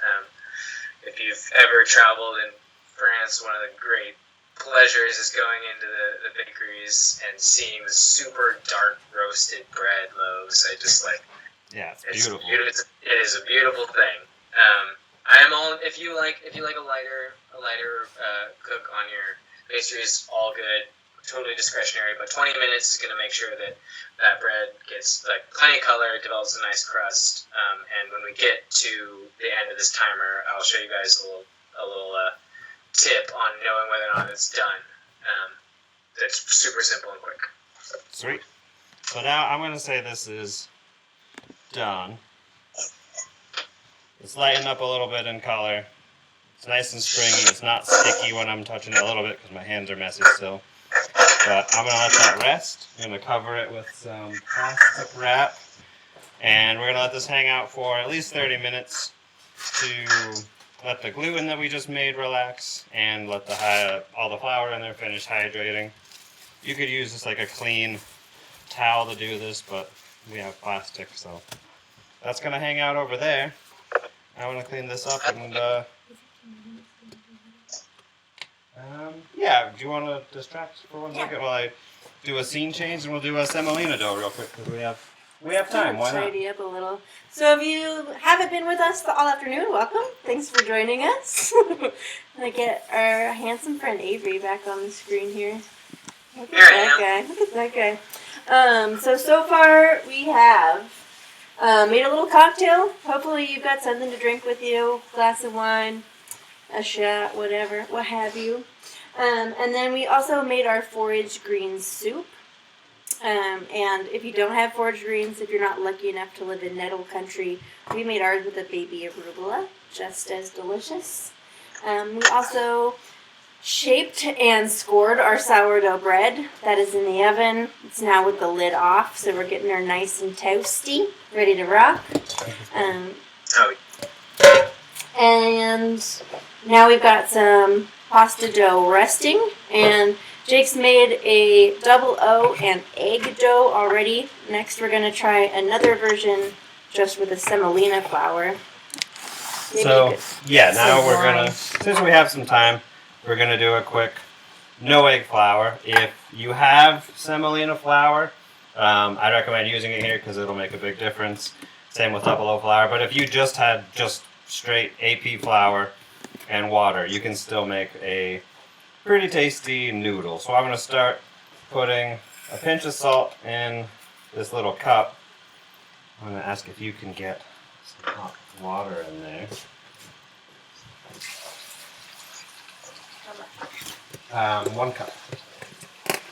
And then I'm going to take a cup of semolina flour. And to fix this a bit. There we go. And a cup of double O. And again, if you just use all AP flour, you'll still get a serviceable, tasty noodle. But you want to dissolve that hot water, dissolve the salt into that hot water, make a well as before, dump the water in. Jake, how hot would you say that you want that water? Is it like boiling, or is it just? Just hot off the tap, like it just warm enough to dissolve the salt. It doesn't have to be like extraordinarily hot. And then I just grabbed a spoon. I'm going to start bringing this together. And this is going to come together a bit more quickly because it's just flour and water. It's going to be a little gloopy. Technical term. Yeah, like it's there. And I can see that that's a little wetter than I would like it to be. And I wasn't super precise with the measurements. And you don't really have to be when you know what you're looking for. You can kind of wing it. So put a little more flour in there. That can be a hard thing as a home cook sometimes, but particularly with doughs, is knowing what you're looking for. Totally. That's why I would say do it by hand, because then your hands are super sensitive and they can feel very subtle changes and things. So if you're doing it by hand, you'll notice how that comes together and what it feels like if it's too wet, if it's too dry. And this is really wet. You can see it's kind of clumping together, sticking to my hands. That's not what you want. So I'll dust that and my hand with a little more flour and just start working it together. And so I feel like the circumstance that with your dough right now is a great learning tool, because you can watch your dough transform through the addition of flour, and you're starting with your reference point of being unusable and working your way up to being usable. For sure. Like you'll see, this is just a big clumpy mess. So I'll put some more flour down here. Some more flour. And that's why I like these ratios. They're not perfect. They're just very forgiving beginner places to start. If you've never made pasta, this is an easy place to get going. And even already you can see that with just that little bit of dusting of flour, it's starting to behave more like a proper dough. It's holding to itself. It's not sticking to my hands as much. And then it's going to be the same process. Incorporate all of this flour on the surface of, we're doing a counter here, but you could be doing this in a bowl or a stand mixer. If you're doing it by hand, you can feel very quickly, like now that feels like something that we can actually use. It's not like a big, clumpy, gross mess. If your dough is physically moving while you're looking at it, it's too wet. It's too wet. Put a little flour on it though, and you'll be okay.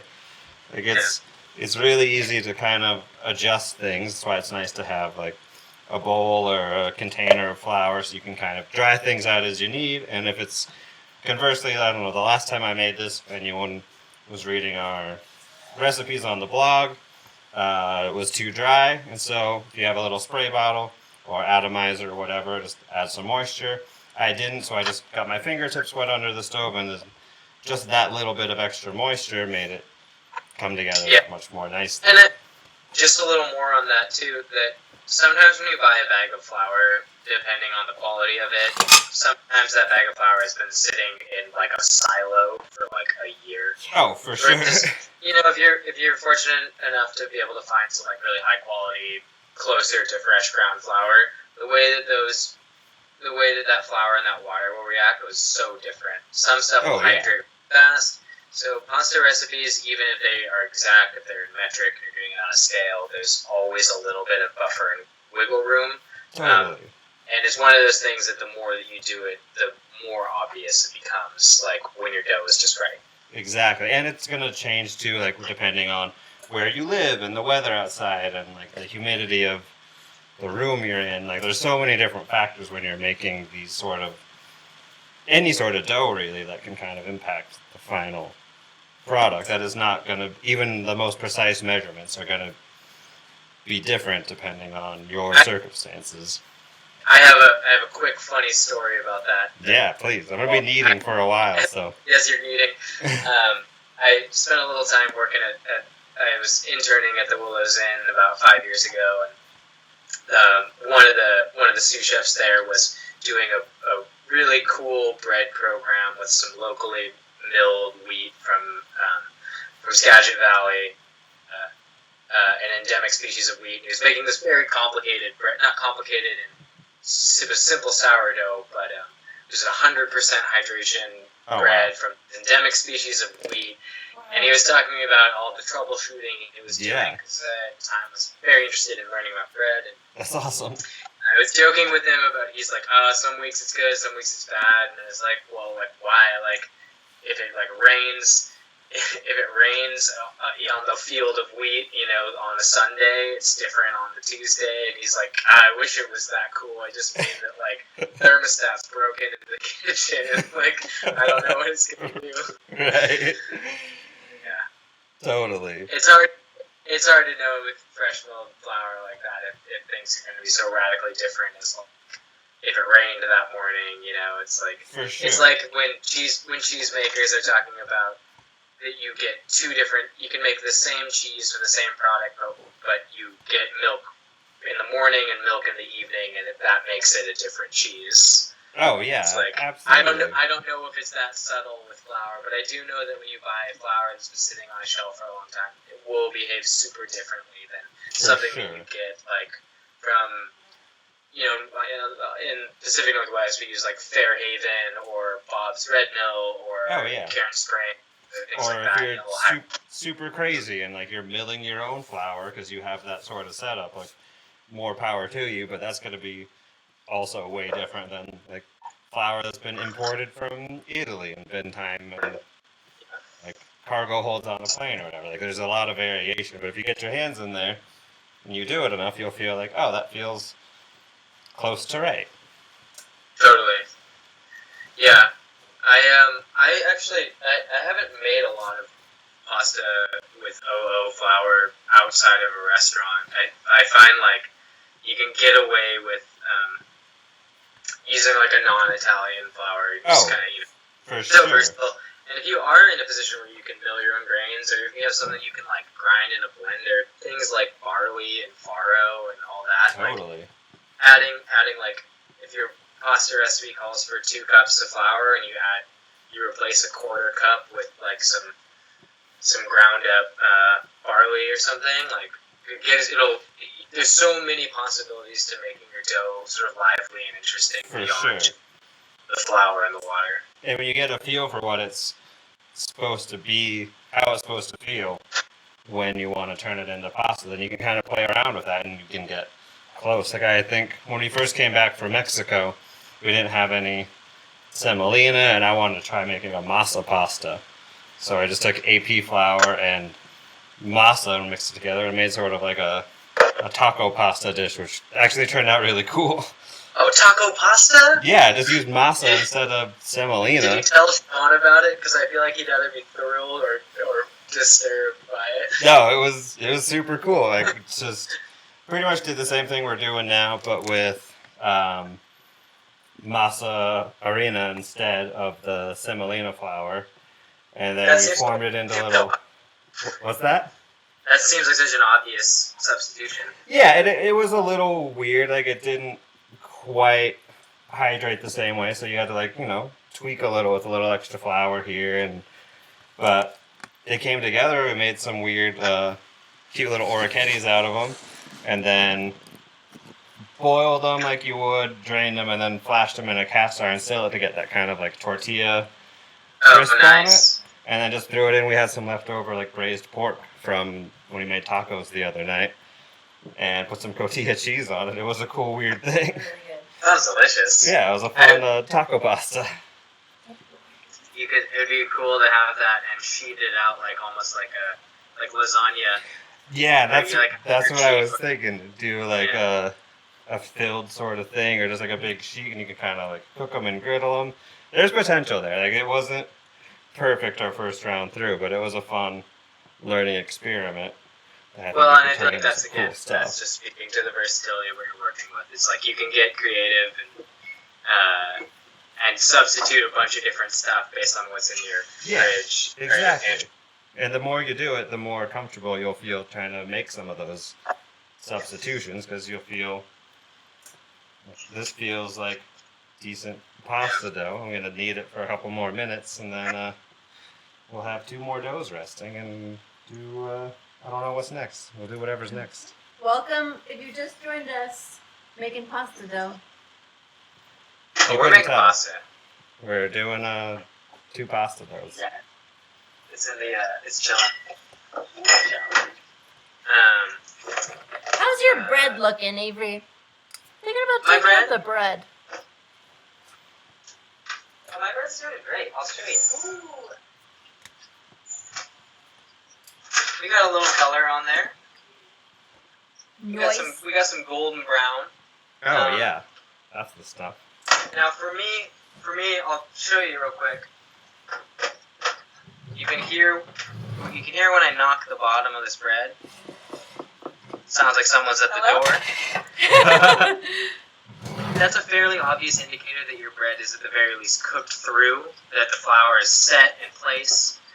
For me personally, this is not cooked enough, but it's perfectly acceptable if this is where you want it.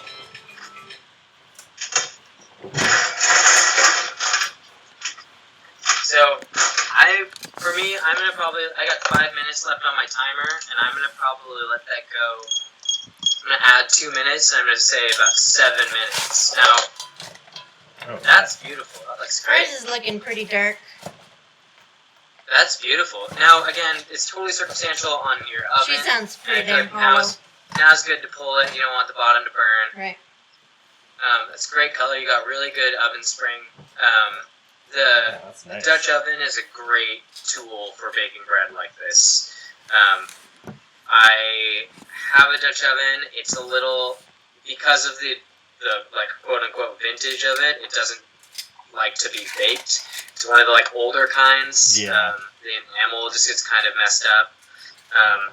It doesn't stand up to that kind of I kind of abuse. more use it for braises than more than anything. Right. But cast iron Dutch ovens are phenomenal. They're super conductive of heat, and some ovens are just gauged to be hotter or more accurate in temperature. I'm using kind of just a crappy home Kenmore oven, but Yeah. I think the point of it is that you can get really good results from even a home oven. It's a great reminder to clean out your oven periodically, because if you don't, you just get absolutely smoked out. Yeah. It's not what you want. A year ago, I had a total nightmare scenario where I was late for work. So it was 2 years ago. I was late for work, and I had thought that I had shut my oven off, and I left my loaf of bread in to finish sort of quote-unquote curing. And the heating element in my oven like short-circuited, and it stayed on and hot. Oh no. And burnt the loaf to a crisp, and my roommate came home to a house filled with smoke and like didn't know what was going on, and I was gone from work. So baking bread is a really good exercise in getting to know your oven and what it can and cannot do. And I will say that if your oven doesn't like behaving at this high of a heat, that's totally okay. You can bake this bread at a lower temperature, and the results will be a little bit different.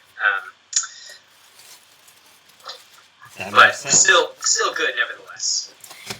Alright, now there's 2 pasta doughs. This one, it's kneaded sufficiently, but it's still a little wet and sticky, so I just dusted it with flour real quick before we wrapped it. And that just means it might be a little trickier to shape when we get there, but if you have a little extra flour on hand, it's going to be just fine. Avery, it's cake time. Cake time! Oh, dang. So you're gonna gather up the ingredients for your cake. Yes. We're gonna steam some cake together. So that'll be some AP flour. We've got a gluten-free gal in the house, so we're gonna try some gluten-free baking blend. See how it turns out with that. Feel free to mix it up, experiment with us. Your matcha powder, baking powder, some sugar. Anything I'm missing? Yes. Will you talk about the tools that you want to set up for this? Yeah, hang on, I'm just grabbing my... Grabbing all the goods. Welcome any new friends that are just joining us. If you do have any questions, feel free to leave comments. It should pop up just to the right of the live streaming screen. You'll just need to sign into your YouTube account, and you can leave comments for us if you have questions. We're going to get started on some matcha cake, some steamed matcha cake. Very exciting. Pour yourself a glass of wine while we're here having a little break, Fine. gathering all the goods. So, I'll make a fresh batch with you guys. You guys can see it real quick, because it's a really fast cake to make. Just from an equipment standpoint, though, I just want to show you guys, I don't have a steamer. I had a bamboo steamer that molded, which I've never seen before. But I'm just using this pot. It's just an all-clad pot. It's like a 4 or 5 inch rim, and I've got probably, I don't know, like a cup of water in here. So I'm kind of making a little DIY steam basket. If you have an actual steamer basket, that's really the move. So I'm just using this little, I don't know what this is, like an ashtray or something. This is part of an espresso. Oh yeah, an espresso thing. And because it's a small serving of cake, I'm just using this tart shell to pour my cake into when I steam it. It's the fun thing about this cake is it's sort of a very like restaurant-y way to have a cake. You tear it up into irregular pieces. It looks really natural and irregular, and you can tear it into bite-sized pieces, which is great because then you get every little component of the dessert with each spoonful, instead of having a cake that you cut into and you get disproportionate bites. So for the batter. So our setup, so you can see it here, we've got a soup pot with a little steamer basket at the bottom, and then we'll fill up these little tin bowls with our cake batter. Yeah, that's perfect. And a little ramekin like that is great. You can give it just a little pan spray or a little slick of oil. Perfect. While I'm mixing up this cake batter, I'm just gonna put the cake on medium, or the steamer on medium heat, and let it kind of come up. When it actually comes time to steam the cake, I'll crank it up. But in the meanwhile, grab all my goodies here. I've got this unruly bag of flour here. So this fills up really well. You can make it a really large batch of this, or a small batch. In my case, as you can see, my finished product is not equal full cup. That being said, it expands. It's a really light, airy cake. It's got a ton of leavener in it, so the result steaming it makes the cake rise really fast, and it's really light and fluffy, and it's a great textural counterpoint to custard and apple compote and puffed rice. And it's really versatile. Like, if you didn't have matcha, you could put just a little vanilla, or, Maybe like cocoa Five powder, spikes. could you use?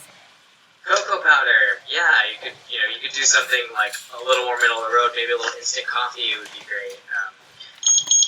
I get this timer real quick and pull my loaf of bread out. Hi, Morgan. Thanks for leaving your comments, friends. Keep questions coming if you have them.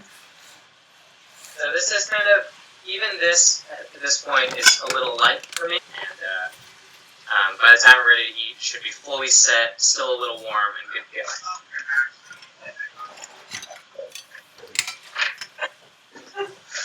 So if you've got 2 or more people in your house, would you say they should make more cake, or do you think this recipe will be enough? I think that if you're serving more than 2 people, I might do like multiple. I might double it. But honestly, when you steam it, there's so much. There's so much cake. And it's kind of little bite-sized pieces that a little goes a long way, I guess, is the best way to describe it. You don't necessarily need... I wouldn't think about this as baking a cake, like to have a full slice of cake. It's sort of it's a little composite of a couple different parts. So, to make the cake, I sift in all the dry ingredients. And mix the wet ingredients, and you fold them together. It's simple as that. Okay, I'm actually just pulling up. I'm doing it right now. Pulling up the recipe here right now. So I got half a cup AP, 1 teaspoon baking powder, 1 teaspoon matcha powder, and I'm doubling it since there are 4 in the house, and we like cake. Yeah, we do. We're gonna Cake eat is it. good. This cake is great, and the nice thing about this batter is that you can have it around, and it's a fairly quick way to bake a cake. You're setting up the steamer and just steaming something for about 10 minutes versus baking a cake for like 35 minutes and mixing the whole thing. I don't know, it's just a fun, new texture of cake. Goes with a lot of different things. Really versatile. I've used it in a lot of different restaurant dishes, but it's great. You could make cupcakes like this, a layer cake, totally contingent on what you want. Would you mix your dry and your wet separately and then combine them? Or do you just add your eggs right to the flour? I personally like to mix everything dry together, sifted, and then wet separately, and then go wet into dry. Yeah. I just find as a means of like avoiding lumps. It's kind of the move. So we got our sifted flour. Let's get this colossal bag of flour out of my life here. And since we're doubling the recipe, I'm gonna throw 2 eggs in here. Earth. They're baby eggs. And because you're adding eggs and so much leavener to this, it's really cool to see how lively this cake gets. And the other thing that I want to say about this cake is that I like to season this cake pretty liberally. I like salty desserts. I like pastries to be well seasoned because I think it helps you taste, taste the spices, taste the flour. Like it just pulls everything up. And a lot of times when I have pastry, I feel like the thing that I'm missing is just like a little touch of salt. Totally.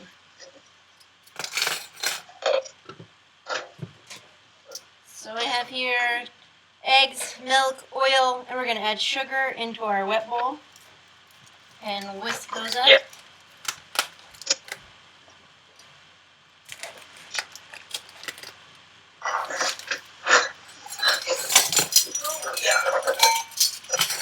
Making our matcha cakes. I'm so jealous that you guys have a grill. I really wanted to make a grilled romaine, but I don't have a grill, and it's like perfect afternoon light right now. It really is Barbecues. handy. We did have a question if you don't have a grill and you still want to do the grilled romaine. If you've got a cast iron or a grill pan you want to put on your stovetop, that will work just as fine. You just might have to slice your romaine heads into quarters instead of halves so you can put them on there.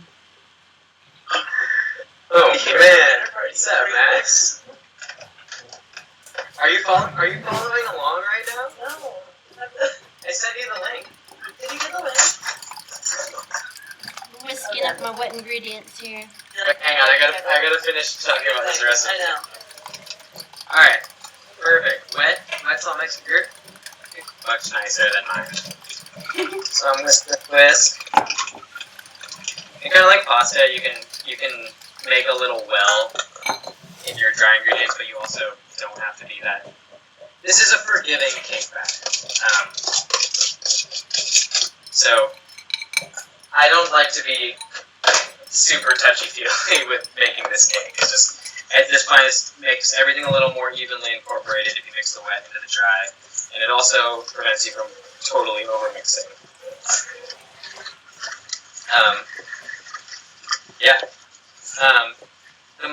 My matcha is like super old, and I've found that it hasn't really lost the qualities that I like about it as a baking ingredient. I think that obviously the fresher and the higher grade that you get, the more pronounced and probably in the long run better it will be, but I think also buying super high grade matcha for a baking project is a little silly. Yeah.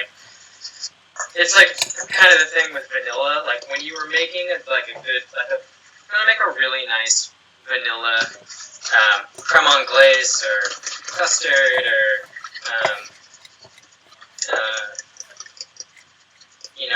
you're making like a nice like a rhubarb crisp, and you want some really nice fresh vanilla flavor. Like it's worth buying the good quality stuff. Matcha is a baking ingredient. I don't feel that it needs to be. You don't need to find the best of the best. Yeah, full disclosure, ours expired last year, but it's still delicious. Still good to go. So I got a pretty dusty batter. Is that what we're looking for? More of a dough than a batter?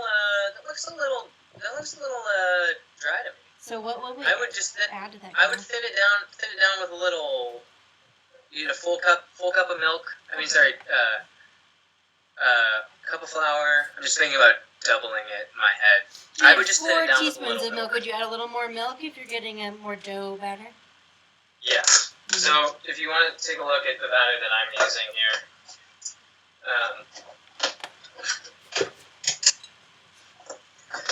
it is. Goopy. It's like it's got a nice goop to it. It's like almost like a puree, texture of like a nice puree. So I'm gonna crank up my steamer here.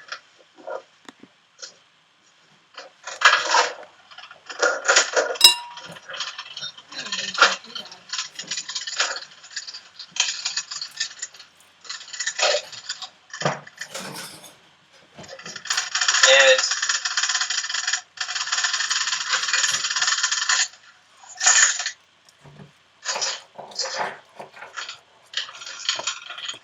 I've got my little tart shell, which is great. If you have one, it's got a little removable guy, so you can just lift it right out. Great for making actual tarts, but this will work just as well. Slicking this with a little, and for 1 to 2 people, honestly, you're not trying to make a ton of this cake, and by keeping it in a thin layer, it actually helps it steam quicker and more evenly. So This girl's looking a little better now. We got some action. We got some movement.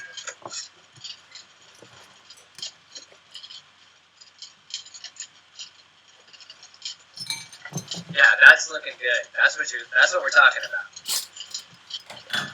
So I've got my steamer hot and rolling here, so I'm gonna get this guy going.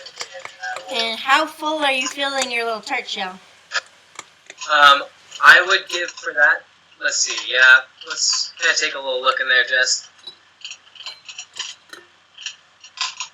I would do probably 1 more spoonful for right now. Like, the thing is if you go too high, it's not gonna cook evenly in the center. Right. And so the more surface area that you can get, the easier it is to use. So I might do 1 or 2 of those. A great tool for this is a metal measuring cup. Yeah, I've got about a quarter cup in this 1 cup. Quarter cup of batter That in looks 1 great. cup. But That looks great.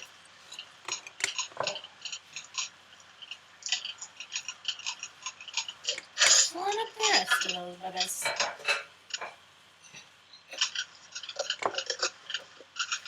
And because of the baking soda, are we on a time clock here, trying to get her going?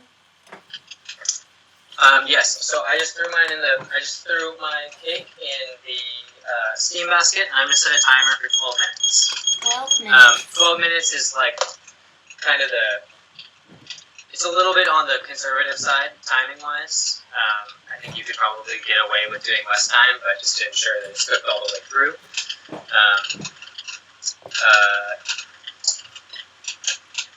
And again, the thinner that you layer out your cake, and it's totally contingent on what you have for a vessel to put it into, faster it's going to go. Perfect. Yeah, steaming cake is a weird thing, but you'll find that the texture is really unique, it's really cool, and this cake recipe, if you have matcha, great spice to throw in it, but you can use just about anything. Very You could exciting. make a version of this that was a carrot cake.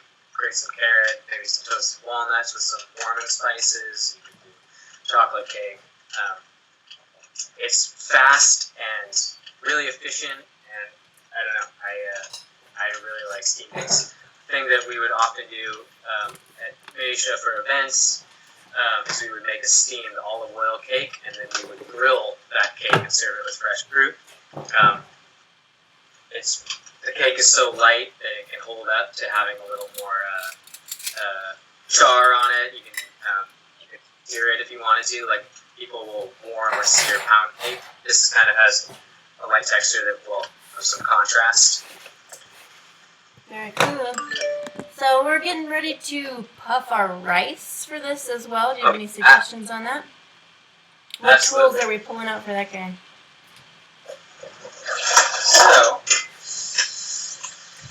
thin rice, and that'll just be for a little bit of texture, right? Because we've got some sponge from the cake, we've got custard. Exactly. So the idea, about this dessert is that you've got 4 cohesive but very different textures. I like that I really like softness in dessert, so I like custards and mousses and things like that, creamy textures. I keep a little jar of frying oil. You have something like this is just vegetable oil. It's great for frying. You don't need a lot of oil. I'm probably filling this up like 2 inches, and I'm gonna crank the heat. So you're in a little saucepan there. Yep, I'm just using a little soup pot. You can see this, and I've got my dried rice, something to skim my rice with, and then just a landing pad for the rice when it comes out of the oil. Is there a temperature on the oil we're trying to get to for frying? At the very least, 375. Okay. The hotter the oil, the more rapid the reaction that happens with the rice. Because we cooked it ahead of time, you've got moisture that's sort of locked within each grain of rice, and it wants to expand rapidly, and that's what makes it puff. You could do this with barley, with buckwheat, with any grain really, and it's also the same principle like how chicharron is made, where they poach pork skin and then they deep fry it. The moisture that's trapped inside steams and causes things to rapidly expand while frying, which dries it out at the same time. Great. So we've got a small saucepan with about 1 inch of oil, heating it up to about 375 degrees.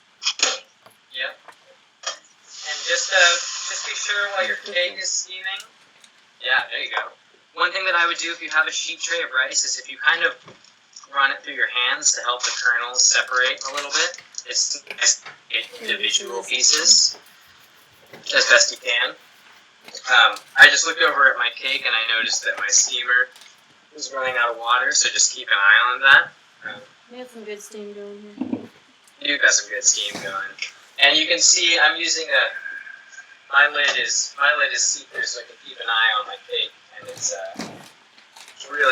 really puffed up, which I'll show you here once it's ready.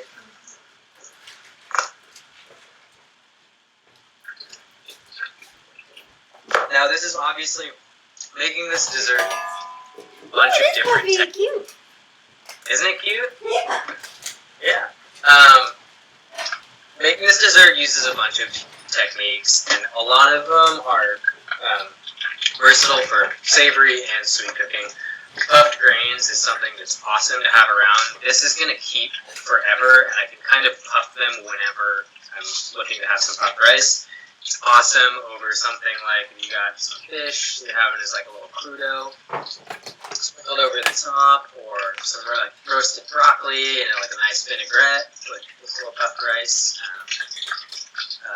It's just a really great texture. Awesome, and like something like a beet salad. Do you ever put it in a bowl with milk and eat it like Rice Krispies? Oh, cereal? Yeah. DIY pandemic cereal? Are we at I that? actually have. Are we I've at actually that been stage? thinking about doing a blog post on DIY cereal. I Yeah, have in the how would past you- for a catering event. I cooked like 6 different grains like this and dried them, puffed them, and then made marshmallows, and then turned all those grains into like a fancy Rice Krispie treat. That's so awesome. And it was really the long way around, but it was a very cool. Yeah, that's delicious. Yeah, it's delicious. Yeah. All those ancient grains. Maybe my- And the great thing about this is like a little goes a long way. I had cooked a quarter cup of rice till it was tender, traded out, and the yield is really high. It's kind of like when you make popcorn. You're like, wow, I only put in a little bit of popcorn, but I have a full soup pot of popcorn. Yeah. It really deep. Always more popcorn. Yeah. So let's see how we're looking here. So, everything's kind of coming up. How's your oil doing? 100 degrees and climbing. I'm in. I know I should have preemptively told everyone to get the oil on, but I lost track of time here. I'm gonna throw my pan back in the oven, which I've turned back up. I've got that second loaf of bread that's cooking, and I think for the sake of getting that pretty soon, I'll get my pan heating up here.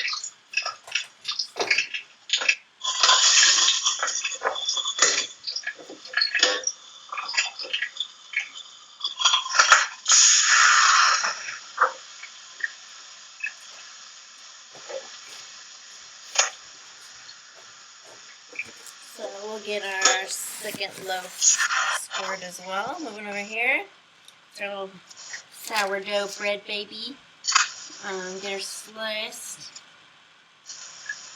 Let the air escape.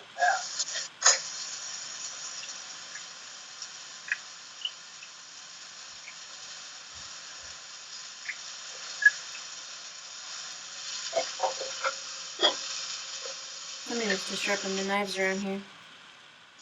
Oh yeah, there you go. So I'm gonna just take a little look at this cake. I've been steaming it for about 9 minutes, but I'm running a knife through it, and it's all coming up clean. These cakes can be a little deceptive because they can definitely be undercooked fairly easily. So just be sure, like you would test any other cake, to make sure that your knife is coming out clean.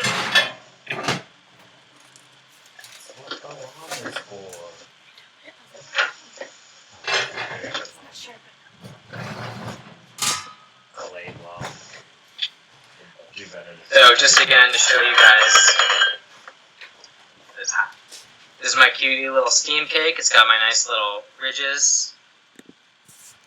Oh, look Comes at that. off clean. Those are looking done too. Yours Pop are them out. cuter Yeah, so- with a little tart shape. Give those guys a poke, and you know, best case situation for this is going onto a raised rack and just letting it cool. Seems practical.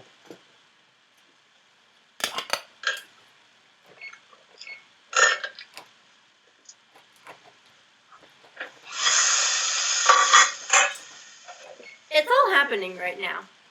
We're doing I all know, the we're really things. good. We're doing it live. We're actually doing Cake's it coming live. out. So I'm getting close here on my oil. I'm gonna temp it, see where we're at here. If you don't have a home thermometer, one thing I just look for this is when you just see the first wisp of smoke, and then I would turn the heat off on your oil. Great plan. So I'm all the way up at almost 400, and that's all good. I'm just gonna turn my oil all the way down to like, I'm on a numerical setting, so I'm going all the way down to 2. Great. We're gonna do the same thing. Perfect. And I'm gonna bring this thing over here so you guys can see this. I'm gonna do this. So, doing a one-hand fry, iPad guy. Be safe out there. Classic. Safety first. Wash your hands. Okay, we got our hot oil. We got our dry rice. Dry rice is going in the hot oil. There she goes. Here she goes. Poppin'. Hot dog. So it's gonna cook really fast. So as soon as you see the bubbles stop, skim that out of the oil. Does the bubbles mean that there's moisture in it that's escaping? Say again. The bubbles are indicative of moisture. Is that why we wait for those to stop? Yeah, that's the water leaving the rice. So fry as much as you want. You can have this on deck as just a little nice seasoning. I'm just gonna fry enough for this. Did your guys puff okay? She's popping. It's popping. This isn't necessarily an exact science. It takes a little bit of getting the hang of it. It's one of those things that happens really fast, and being set up and having all the tools that you need to do it helps a lot.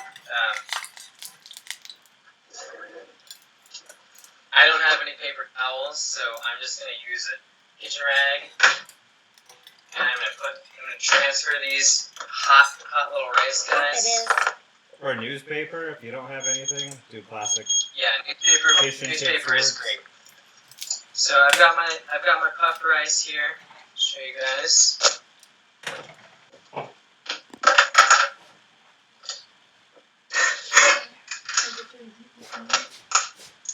Got my puffed rice here. It's good to go. Nice and toasty, nice and crunchy. It's like if you guys had that cereal kashi, it's kind of Oh, like yeah. that. But that's usually like I think it's spelt or kamet. Yeah. And I just like to Sounds give this just a delicious. little salt out of the fryer. You can also, if you have it, a little powdered sugar just for a dessert. So a little dusting wouldn't hurt. Typically, when you fry stuff like this, it's best. That looks great. A nice little crunchy crunch. And the drier that your rice gets, the better it's going to be for puffing. Kind of one of those things that that's why it helps do this as much as ahead of time as possible. The little cake babies out too. They're looking floofy. Those look So beautiful. cute. They're kind of like the emoji version of cake. They totally are. They're 100 very Japanese in texture and floofiness. Exactly. Yeah, this is a recipe that is very popular in Japan. It's good. What do you reckon? That's some good stuff right there. Good old-fashioned steam cake. Beauties. So yeah, those are 2 of our 4 dessert components. You should have your matcha custard made, and the apple compote. Which I just want to say a little note on the apple compote. When it comes time to sit down and eat it, it's cooked with a ton of butter. So the butter will re-solidify. So I just like to warm it up just a little bit. I think it's really nice to have like a warm cake. Exactly. Yeah. There's so much fat in it. It's great. The butter and apples are old friends. Makes it But delicious. it will solidify in the fridge. And I think there's something really nice about having warm cooked apples with a cake. Yeah. So- So if you pre-prepped that compote, saying leave it out to warm up or heat it up in a pan before serving. Just a quick little warm, take chill off, just let the butter and all that like lemony juice and sugar kind of just reconstitute. Your frying oil, you can take off the heat. I would just put it somewhere where you're not going to forget where it is or forget that it's hot. Like I said, I reuse my frying oil until it's like unusable, just to be thrifty about it. So I've got Especially a with mason jar. that. Don't pour the hot oil in the cold mason jar right now. It'll No. explode. Let it cool. Yeah. We and like that's to keep a frying little rice. tape on the side and then write what we've fried in it because you can build on flavors. Same with anything else in the oil if you've had it Exactly, in potatoes yeah. or rice or. I mean, my puffed rice will probably taste a little bit like fried chicken. Perfect. Honestly. Even better. Even better. Should be so lucky. Great. So we're getting ready I- to shape our pasta dough too. It's been resting. Yeah. She's ready to make into shapes. Let's do it. You want to do it? Yeah.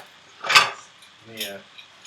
Gonna set up our pasta Second for machine setup. here. So we did 2 doughs, so we're gonna do 2 versions of this. The first one, if you happen to have a pasta machine, I'll show you how to do that. Let's get that hooked up here real quick.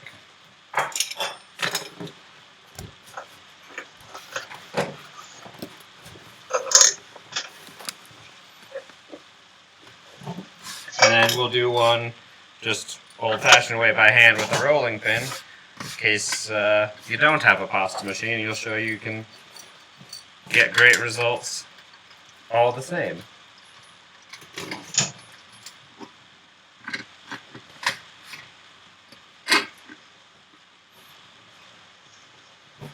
If you're following along at home, now's the time to start setting up your pasta machine. Apply pasta machine Apply to pasta counter machine. the sleeve. Oh yeah. There it is. Make sure, I've made this mistake plenty of times, but the last time, if you use a pasta machine with any amount of frequency, the last time sometimes you'll forget and you'll leave it on a very high setting. Make sure to put it back to the lowest, widest setting before you get started, or else you're gonna be sad. That's from experience of just not paying attention, so good thing to check when you're getting all your stuff ready.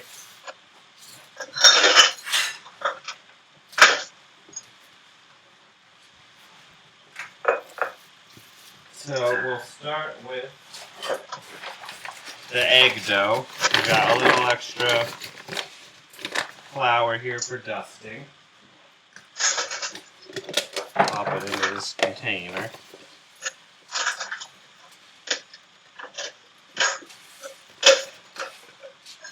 And there are an endless amount of fun pasta shapes that you can make. We're just going to keep it simple and just do some hand-cut noodles.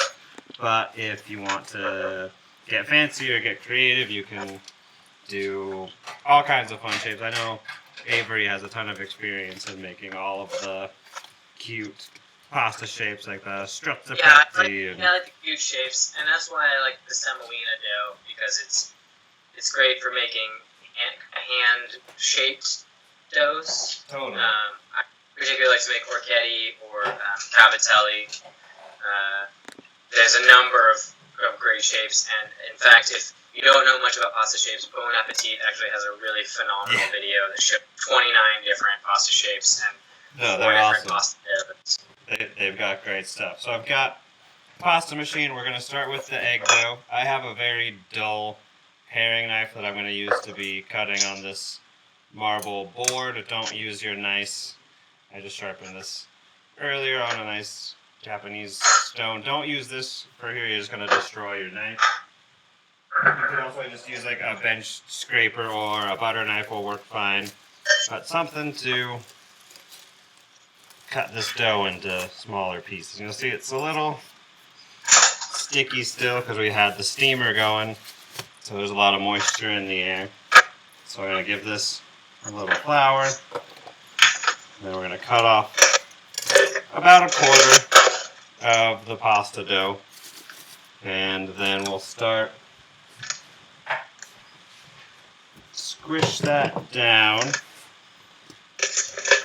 And then we're going to try to roll it to roughly the same width of this pasta machine. And when you're rolling things, I find you typically get the best results. You start in the middle and then go one direction. Here I'll go up, go back to the middle, roll down, then turn it. That way it'll kind of roll out more evenly and you won't just be kind of squishing it and getting it all caught up on itself, making a big mess.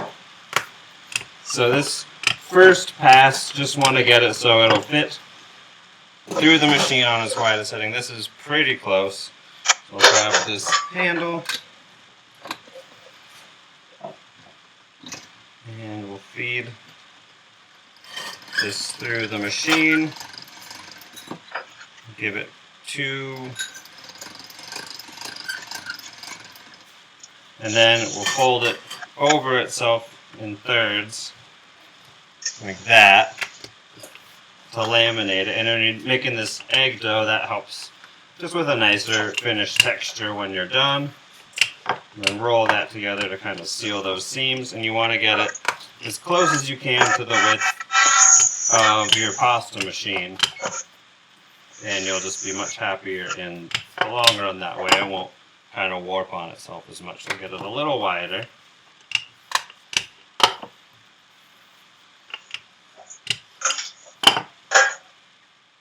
And that's almost there.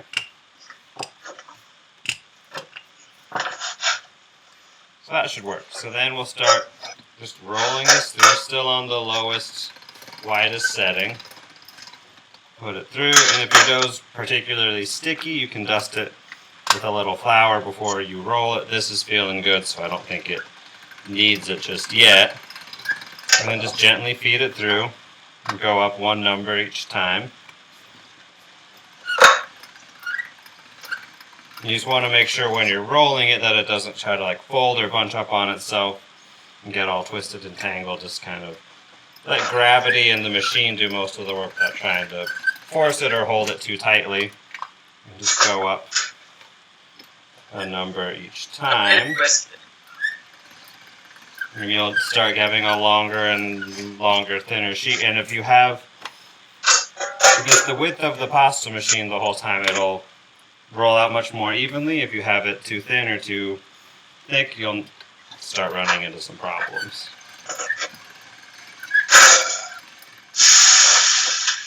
So now this is setting number 6 on this machine. We'll probably give it one higher after this. And you're just kind of rolling it so you can just start to see the outline of your hand through the light. So we'll give it one more to make it a little thinner. If you were making ravioli or something, you'd want to go way thinner, so then you're going to double the dough when you fold it on itself. But we're not doing that here, so we're just going to roll out. And it kind of stuck to itself a little on that last one as it got stretched out, and dust it with a little flour. You have a sheet tray. And then you have one pasta sheet. That's a sheet of pasta. Yeah, just something simple, not trying to do anything crazy with it, but just get it thinner than it was. Put some flour on it, and then we'll set it aside on a sheet tray. I think is great for this. And dust it with some flour, and then do it again. So we'll cut off another hook. Get about a quarter of the dough ball. Dust those cut edges with a little flour so it won't be too sticky. Squish it down. And same thing, roll it out to roughly the width of your machine for the first pass.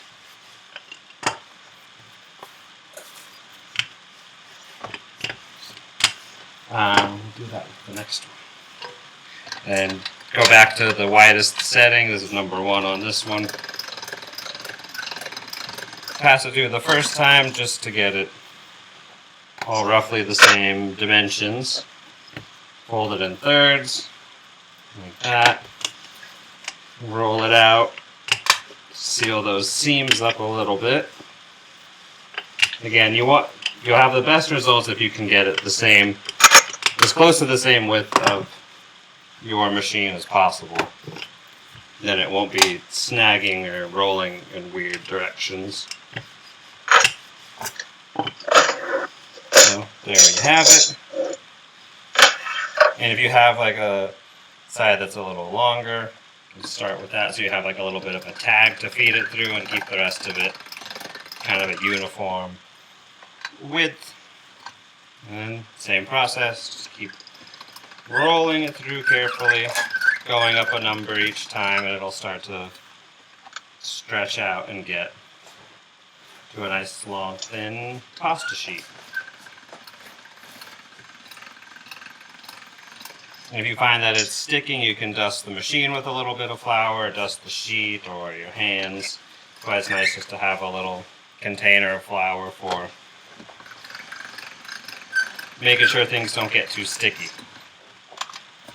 You don't want to find yourself in a sticky situation.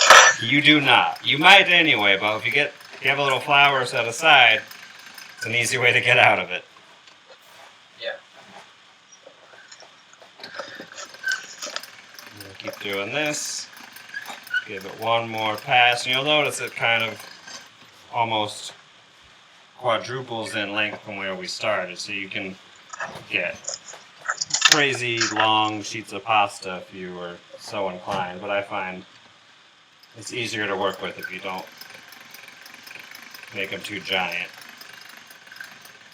Yeah, there's a kind of manageable amount. Yeah, and I like to, with this size of dough, I want to try to keep it, like you'll see this is about as long as the board I have working with, and it's about the size of a sheet tray. This one came out a little longer, and you'll kind of get a feel for it when you do it often, but if you start smaller, you'll have shorter noodles, but it'll be easier to work with before trying to get like a couple feet worth of pasta like folding over on itself. It can be a real mess real quick if you let it get out of hand.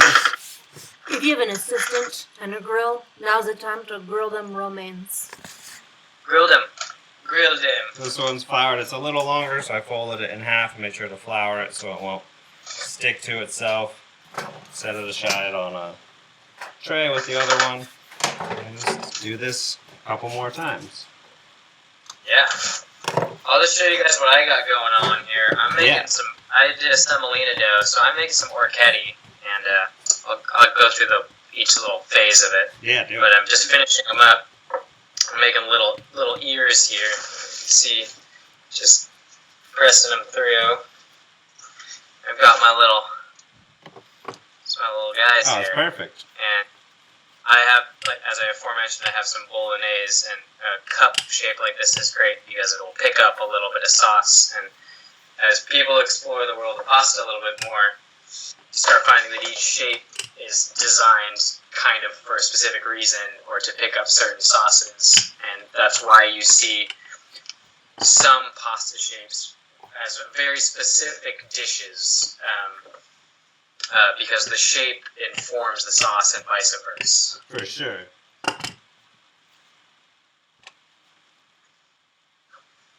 But to do these guys, I don't know if I can show Jake's doing it in the middle of a thing, but No, let's see if you can do a quick. I'm just gonna keep rolling this out. See if you can do a quick orchetti demo. yeah. So I've got a little. This is a damp rag. I don't have a spray bottle, but I'm just doing this on my countertop. It's nice to have a little bit of a moist surface with a semolina dough. Kind of like bread, it's like it needs a little something to grab onto. The tension, I think, helps. Just out of picture here. We'll see. That might work. That looks good. Yeah. Okay. So I'm making basically a length of pasta and just rolling it out with 2 hands, even pressure, and kind of looking for about half an inch thick, and as uniform as you can. It's not really an exact science. It's like you're making a Play-Doh snake in elementary school. Play-Doh snake is a great reference.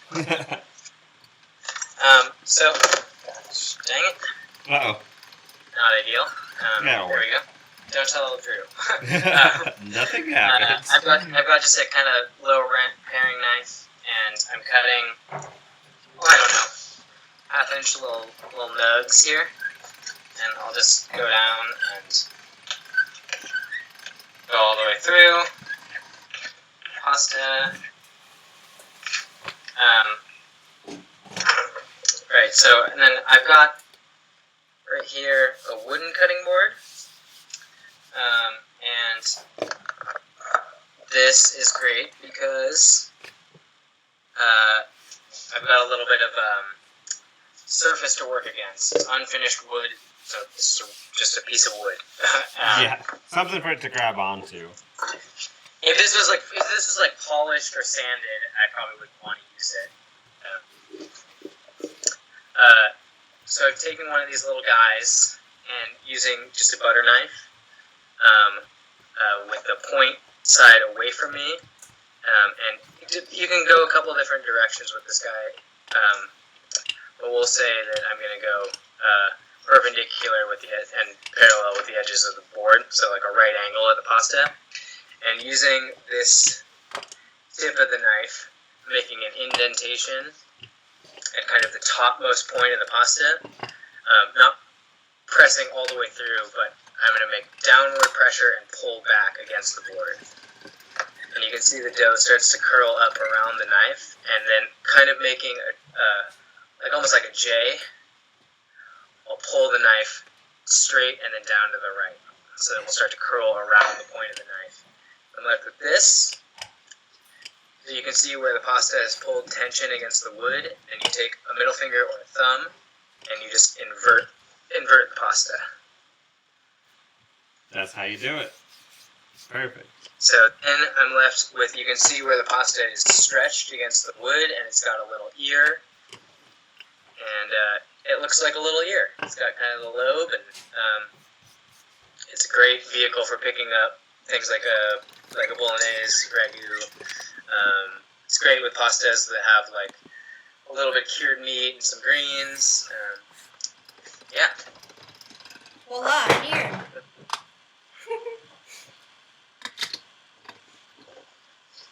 What you got? Just rolling this out some more. This is our last sheet of the egg dough. So we'll get this thin and then we'll stack them up and cut some hand cut, real easy, wide noodles, like somewhere between like a fettuccine and tagliatelle. Nothing super precise because this is supposed to be a primer introduction. Get your hands into making some pasta. You don't have to be getting out measuring implements or anything to make it perfect. Or if you want to, by all means, go nuts. Follow Get your heart. the yardstick out if you Yeah. want to. If you're doing it, that's how I've been doing it in a restaurant environment, making a couple hundred of these a day. But this isn't that. Yeah, this isn't that. People will do that often in a restaurant where things will be really exactly portioned and they'll cut noodles to, a measurement so that they can have consistency in portion size and cooking times. Because a lot of these noodles cook at different times. So, say you're responsible for. Jake and I both worked at a pasta station where you cooked pasta and you also had grilled and fried items. So you would time your pasta with your other dishes, and some would take 7 minutes, some would take 1 minute. You just would work backwards from there, and that standardization helps you in a professional environment. But at home, things are a little less exact. Right, and it's not you don't need to have the perfect consistency if you're doing it at home. You don't need to, timing's not a huge issue. You're not trying to make 8 of these at the same time. You're just cooking what you have for yourself to eat. So, but I mean, if you be as precise as you can be, because you'll get a better noodle, but just don't stress yourself out over it because it's still going to taste good. But Absolutely. if you keep them all the same, roughly the same size and shape, they'll cook more evenly. Then you won't have one super mushy one and one raw noodle in the same bite. So I'm going to try to trim these sheets up now in that same vein to get them all close to the same size. And then we'll stack them up and cut them into some noodles. Cut those noodles. So I got 3s there. Fold them in half. And then again, and you can roll them up nice and tight. And just slice through them. So like this end bit, if you were in a restaurant, these are all going to cook at wildly different rates because they're different sizes. But if we're just doing it... That's staff meal. Exactly, and that's what you do. You save it, and it's delicious. So we'll keep it, but we're going to try to get close to this, like a wide tagliatelle shape. So about, I think that's like almost a 1/4 inch, give or take. Not getting the measuring utensils out. But the closer you can keep these to each other, they'll cook more uniformly and you'll be happier in the long run.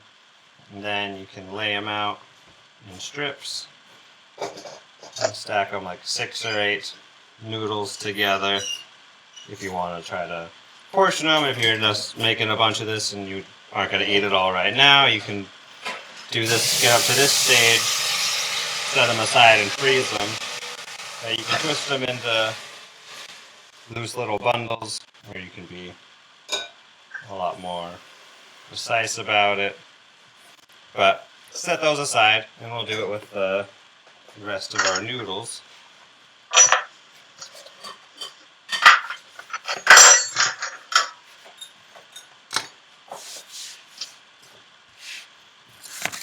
Brief pause to ask, is everyone else's kitchen a total disaster? I'm looking pretty good. I'm looking surprisingly good. Oh, like a professional, Avery? I don't have a lot of space, so I gotta clean as I go. Great lesson Exactly. in home cooking. In any kind of cooking, you'll be much happier if you, whenever you have a second of downtime, just go wash those dishes or wipe that counter up. Cooking clean is the most sane way to cook, I feel. Tidy space, tidy mind. Exactly. So set those aside. And if you're doing this roughly, if you at least keep them all kind of bundled together, we're going to cook them in batches, so I at least know that these stacks are all roughly the same width and length, and then these scrap ones will go in their own. We'll cook them separately, so we can kind of adjust our cooking times accordingly for these odd shapes versus these kind of more consistent ones. But there's also, if you were just to lump all these together and cook a few handfuls at a time, if you just taste them as you're cooking them, you're still going to end up in a pretty good place. So there's big portion. That's probably enough for 2. Those are about 1 each. And we'll set those aside for now. And is it time to get pasta water going? Not yet. So we'll just let these hang out and air Those look so dry. nice, Jake. Probably could get the water. If you have space on your stove, it's not a bad idea to get a big pot of salted water boiling. Because How close are we to cooking pasta? that's what I'm wondering. We're gonna cook pasta at 6:30, so we've got about 20 minutes out to cooking. Oh, Yeah, so that's a good time to start getting pasta water. Think about getting your Perfect. pasta on. Things are gonna time pretty perfectly. I've got about your loaf of bread is probably pretty quick coming out of the oven, huh? Close. Your second one. Yeah. So I think if you baked along at home and you proofed your bread, and you got your loaf in the oven, your bread should be probably pulling out around 6:45, the same time you're cooking your pasta, so you'll have fresh bread, pasta, cooked greens. So this is the semolina dough, and if you can see, it's a lot stickier. So it's going to make it a little slightly trickier to work with. But there's enough extra flour on this board. You can kind of fold it back in on itself.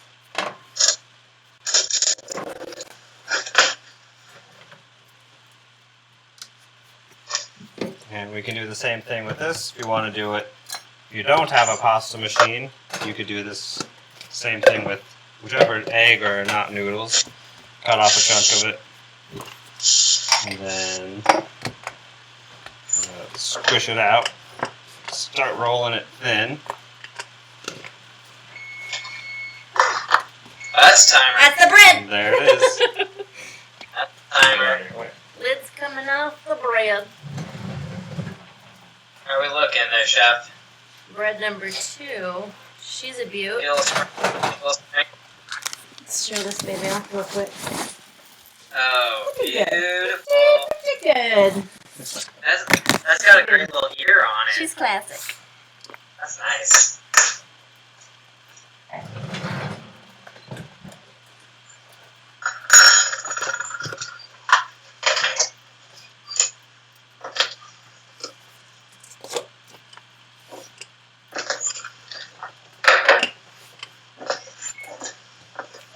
Alright, rolling out your second pasta dough. Okay, so this one we'll do just completely by hand. And I'm having to improvise a little bit. I ran out of double O flour, so I'm just dusting it with a little semolina. This is the semolina dough, so it's going to work out just fine. Same thing, roll it, start in the middle, go either direction, first up and then down, turn it 90 degrees and repeat.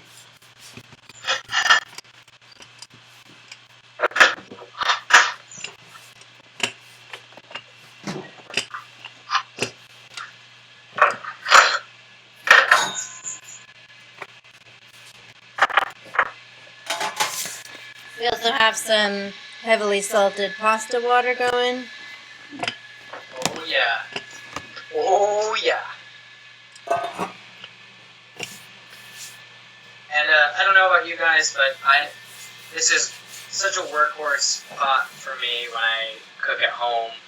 Not everyone's got one, but pots like this with a wide rim are great for cooking pasta. Oh yeah, Because then you can really swirl her around.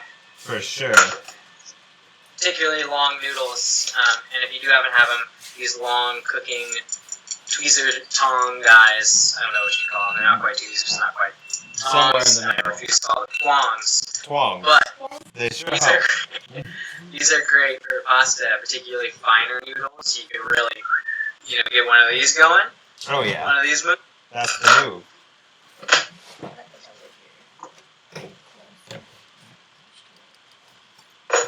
So we're gonna just keep doing the same thing. I think you saw the rough motion of rolling out by hand. You just want to get it.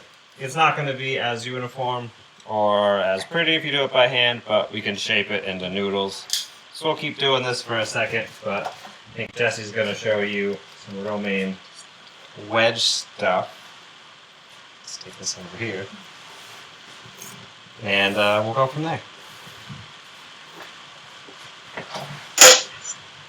Okay, time to make a salad.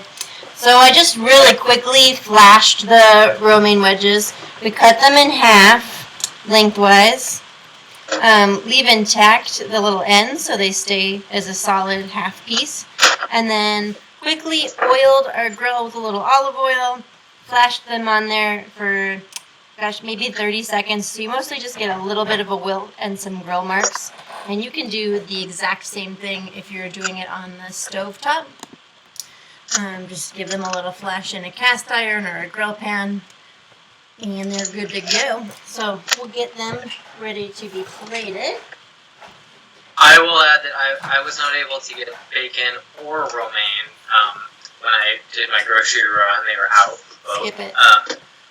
But I have some really nice fresh salad greens that I got from my friend Haley at West Beach Farm, from her farm stand. If you're on Shout Orcas. They have a Venmo and a farm stand, so you can go and pick up some safely handled and lovingly grown delicious produce, and not have to deal with cash or any sort of compromising personal interaction, but still get some really good produce. And the buttermilk dressing that Jake and Jesse provided is so delicious that I feel like it's great for any salad, grilled, but it's especially good on a grilled wedge salad like this. Absolutely.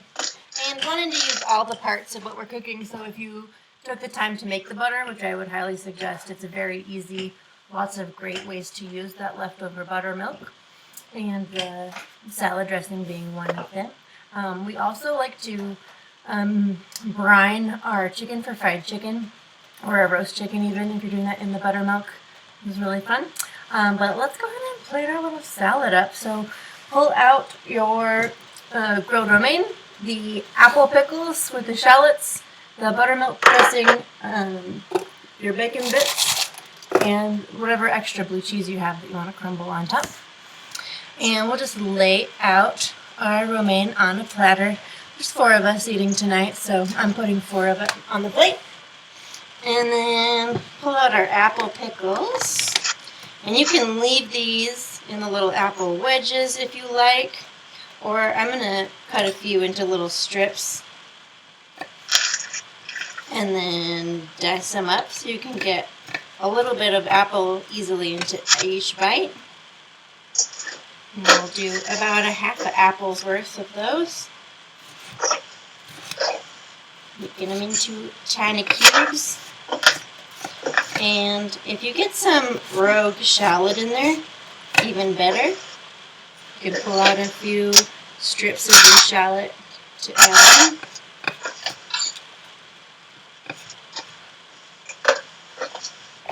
And be generous with yourself, Try it out as you go. Yum. Those are pretty delicious, I gotta say. That pickle recipe is great. I used the same brine pickled radishes. Nice. I used up all my apples making the apple compote, but the brine itself is totally universal and applicable in so many ways to make a great pickle. You can even go as far as to reuse that pickle brine to make more pickles. I hope that you do. Or, pour yourself a shot of tequila. Drink it. Drink that brine right after. It'll be delicious. Alright, so we got our romaine laid out. And I'm going to take our prepared blue cheese buttermilk dressing. And just spoon some of that on top. Getting close. Get close. Welcome, friends. So just a little spattering. We get some good color. And Little then- drizz. What's that? Little drizz. A little drizz, you know. And I do then sprinkle it with your apple pickle. Hopefully you got some shallot in there as well. Little shallot. Oh, shallot. And then finally, I'm gonna sprinkle on some of our crunchy bacon bits. And again, if you're like Avery and missed out on this part, but you still want a little crunch and some salinity, you can throw some flake salt on top. What have you? Yeah, I'm gonna go. I got a little cell grease. Now we're talking. Got this little. Got my little abalone salt jar. Good. Got a little cell grease in there that I'm gonna do a little high season with. And then I'm gonna I also have some Jesse. I've got some leftover lovage. Lovage. Do you think some herbs would be good on this? I Absolutely. remember reading the recipe that you guys were doing chives. Yeah, maybe? if you want to do a fine chop of some herbs, we ended up throwing ours into the salad dressing yesterday, but we did a little bit of marjoram and tarragon finely chopped into the salad dressing. That sounds good. And then I'm just going to crumble some of the leftover blue cheese on top.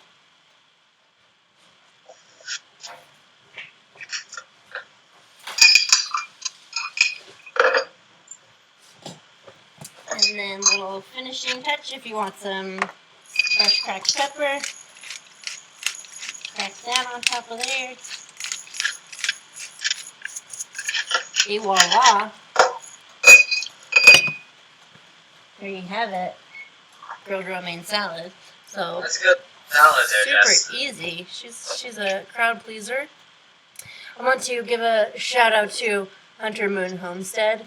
It's a little farm in North Idaho near Moscow where we're staying, and this is actually a recipe inspired by her.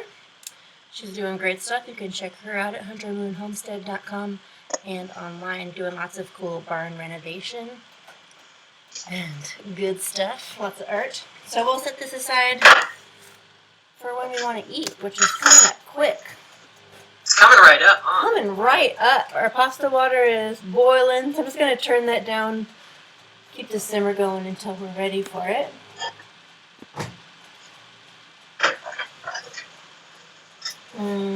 We getting close, ready to cook some Yeah. pasta? Well, Okay, almost pasta time, friends. Oh yeah. I'm excited.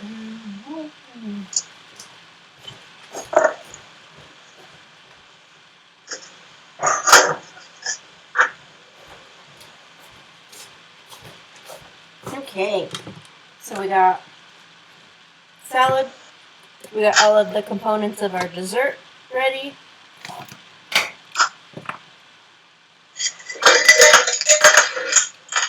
We got some pasta cooking. I got a lot of extra bacon bits, don't worry, those can go into your omelet tomorrow. I had some pickles on there too. Oh, those can go anywhere. Put those on Anywhere. the dessert, you know? Right? now you're talking. Throw some on top of that matcha cake. That's a good party.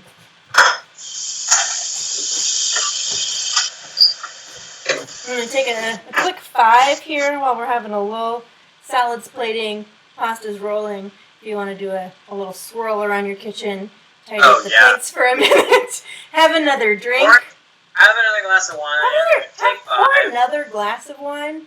We'll be back at 6:30 to do some pasta cleanup, but we'll tell some jokes in between. We're here. If you have questions, if you've missed any part of what we're doing, there is a comment stream next up to the right of the live feed. You can leave your comments if you log into YouTube, or feel free to leave questions on the recipes online. Shoot us an email. We're still checking all of those channels and here to help. Got any good jokes, Avery? Any good jokes? Oh, boy, what was the joke that I was telling my friend Danny the other day? Good old Danny. Oh, I I sent him a text. I said it feels like it's a great time to start making some good inside jokes right about now. So true. You know, because we're inside. Lol. That's a chain Lol. situation right there. That's a little ham and eggs. I don't know any good jokes anymore. Look at those buttes. My No, they favorite's didn't the quite classic. do the thing. This dough is a little too moist to really hold the ear shape. They kind of deflate on themselves. But they're gonna make very decent Are you- noodles. Pasta. Yeah, it's a trial and error sort of thing. Oh, you can mix it off. So these can all get cast aside for now.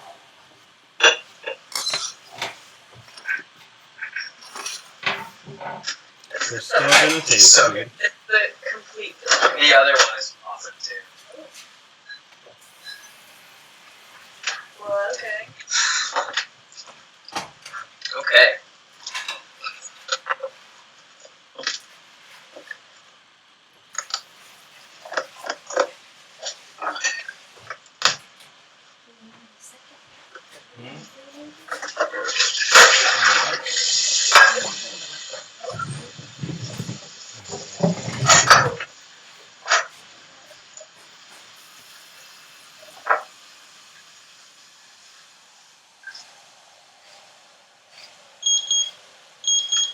Oh, there's that timer again. That's a timer. That's a timer.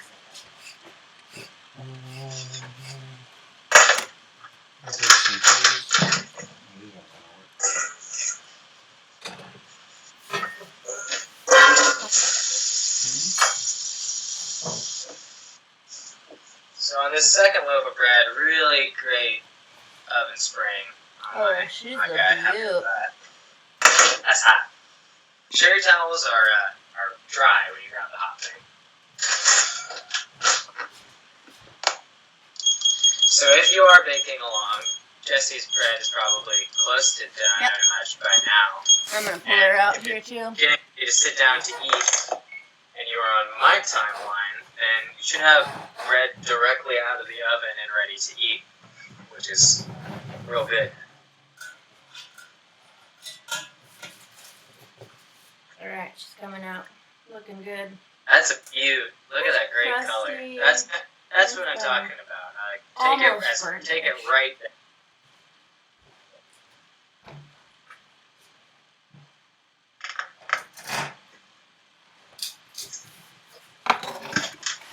Okay. Oven's going off. It's all happening. Our pasta waters are getting hot.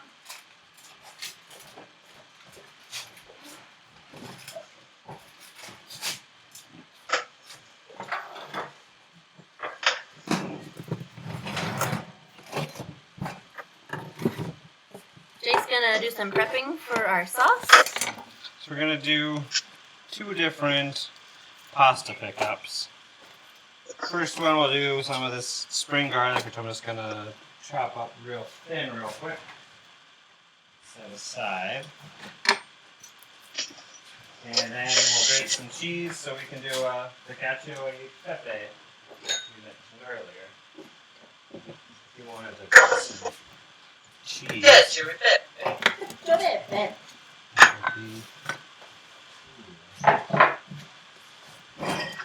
And then get some butter out because we're going to use that just to make everything delicious. Also have some purple broccoli here I'm going to chop up. Just because it's around, it's going to taste good.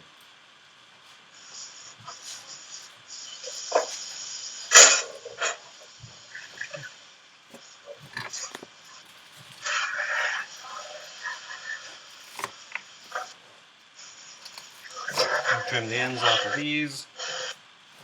And this kind of stuff would be great to either compost, or if you keep like a stuffed bag of like vegetable bits in your freezer, you can throw those in there, and then once it fills up, you can make a tasty, essentially free vegetable stock with discarded scraps. If you're into that sort of thing. That's some beautiful looking green garlic. Yeah, they're real nice. They just had them at Ah, the Moscow co-op out here.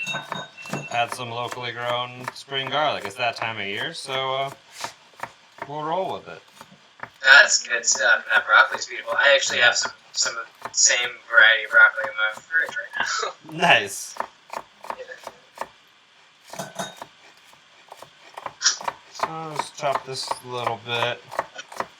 That's probably enough for one of these real quick. The broccoli. Just gonna take some of these stems off. We'll do something else with those. And just kind of chop them. Chop the stems into smaller bits. We're gonna leave those kind of big. And it'll work it out. Great. So now, What can you use if you don't have that? if you don't have broccoli, any sort of vegetables you have sitting around in your fridge, you can even just use a couple cloves of garlic and oil and skip the broccoli. The whole point of this is just kind of use what's around and what you like. If you need any guidance, feel free to ask some questions in the comments. But we're going to show a quick pasta demo. So I'll get this water back up to temp. And in the meantime, I'm going to get this other pan here warm. Make the pan hot. Get ready to cook our pasta.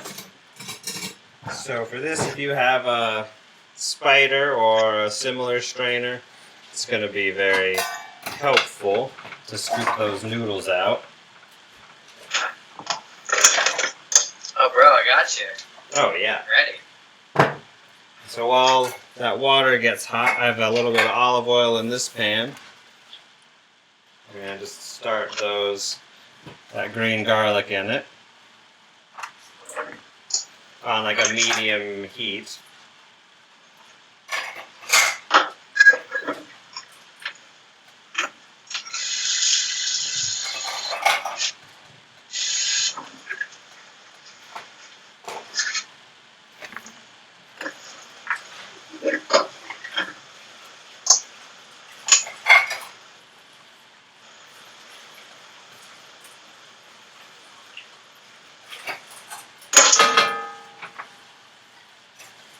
And this is a cold pan, so it's going to take a second for that to get nice and get that oil infused with that garlic flavor.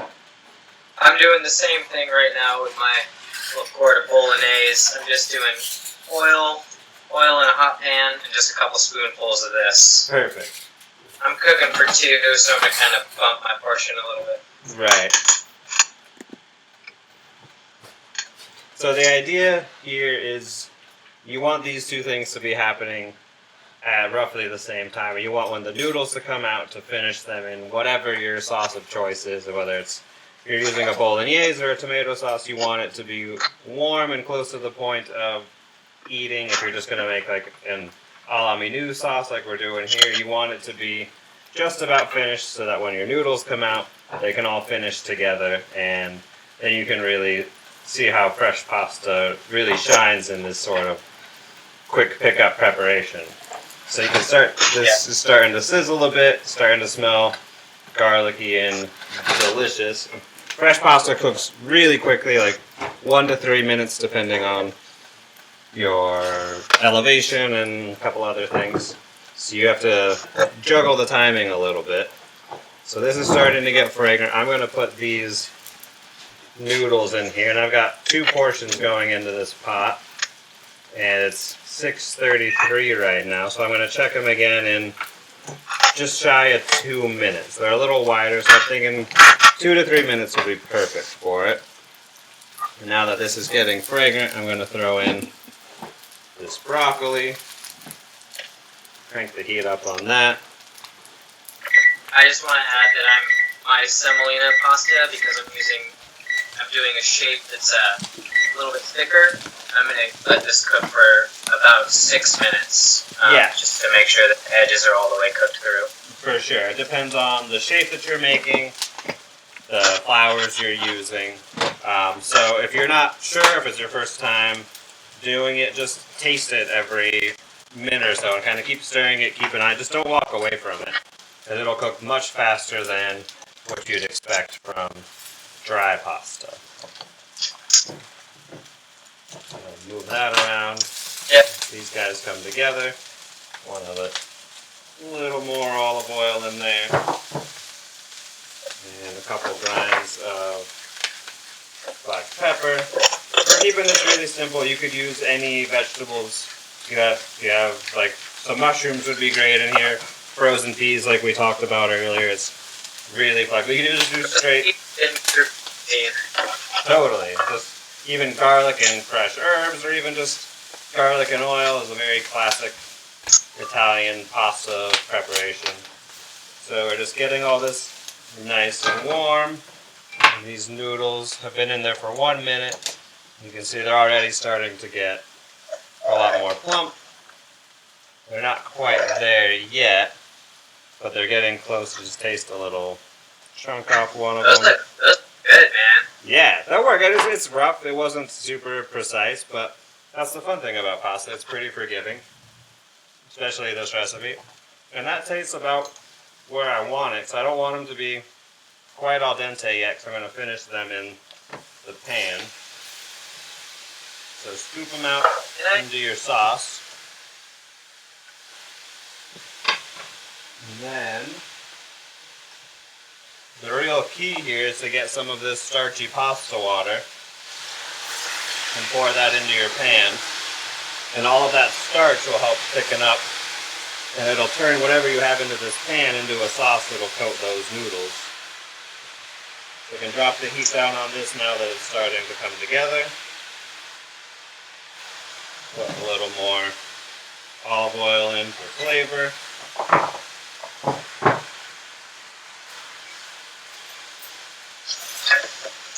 One thing that I like to keep on deck when I'm cooking pasta is just some water in a squeeze bottle. Totally. If you've really floured your pasta beforehand, you can kind of rinse some of that starch off of your pasta, For and that will sure. kind of further what the pasta water is doing and just fortifying your sauce a little bit more.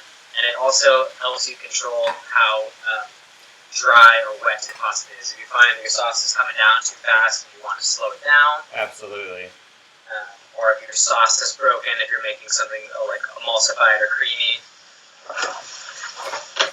It's very good to have on hand. So this is starting to come together, and just to finish it off, I'm going to take about a tablespoon of butter and turn the heat down, and we're just going to mount the sauce with a nice chunk of butter. And you can cut this up into small squares, which will help it come together more quickly, but for our purposes, this is going to work fine. Just keep stirring that in, and then you'll have a nice buttery, garlicky sauce for your homemade noodles. That looks good. Yeah, it's simple. Use what's around. These are some nice vegetables we had found at the co-op that looked good. You had like some leftover cooked mushrooms or any number of things. That's the whole point of this. Is it's very flexible. Use what's available. Another little pasta sheet that I've got, if you like make pasta at home, is that this is a quart of frozen Parmesan that's been grated really finely. Oh yeah. And I keep it in the freezer. It's never going to go bad, but it's also grated so finely that as soon as it is thrown into a pan, it's hot again. It's usable again. So I'm not worried about it spoiling, but I can just Totally. pull it out and use it instantaneously. That is a great tip. And then you throw that in cheese into this, you'll have a nice, richer, salty sauce. And I'm going to say that is good for what we're doing. You can see that there's not any liquid left in the pan. It's coating all those noodles.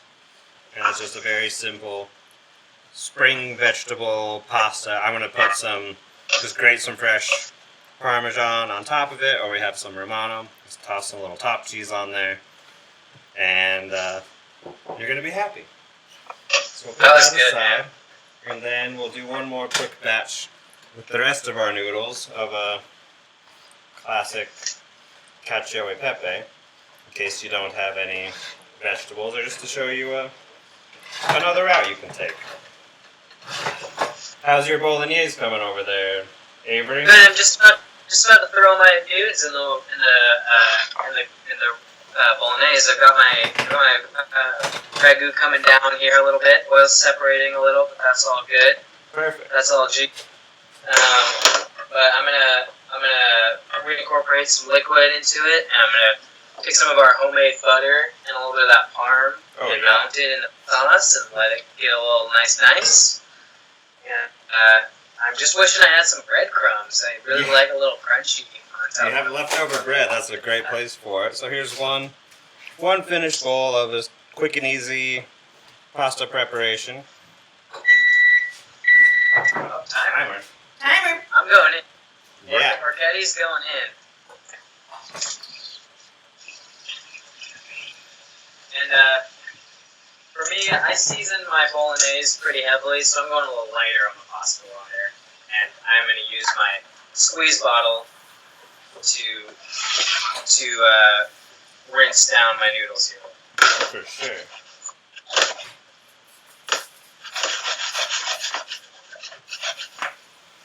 And a lot of times when I'm stirring pasta and incorporating stuff, while I'm doing a right-handed motion, and clockwise or counterclockwise, you can get a little shaky shake going up and down, which helps things move around real quick. Yeah. So here for our cacio e pepe, I have the same pan. It's still warm, but I have it on a medium-low heat. Just put some olive oil in it, and I'm going to toast some coarsely ground pepper in it while I drop the rest of our noodles into our pasta pot. Give those a stir so they don't stick too much.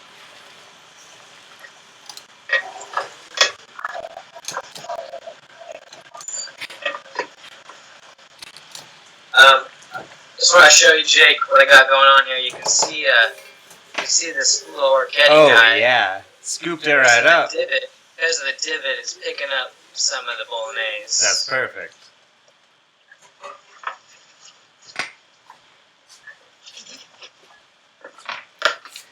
So once everything's cooked, we got on the table, we're gonna sit down and eat together.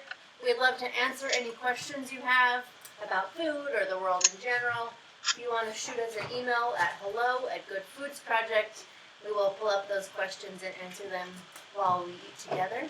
Hopefully you can sit down with us. Absolutely. Same could be said for contact@meishadinnerseries.com. Even though the three of us are in contact, if you've got a something specific in mind, don't hesitate to get a hold.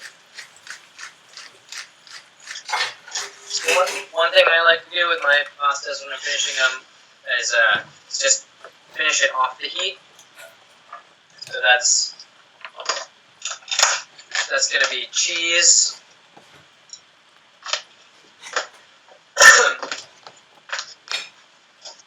A good knob of butter. Just a splash of olive oil. That's all you need. That's perfect.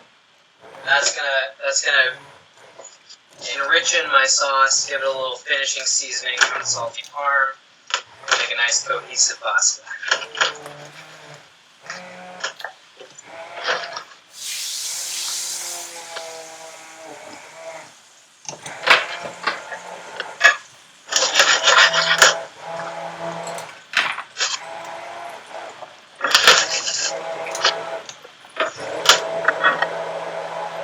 Okay, so with our cacio e pepe, these noodles are done. So I'm going to dump them into this warm pan of pepper oil, and I'm going to kill the heat on everything. Get all the noodles in there.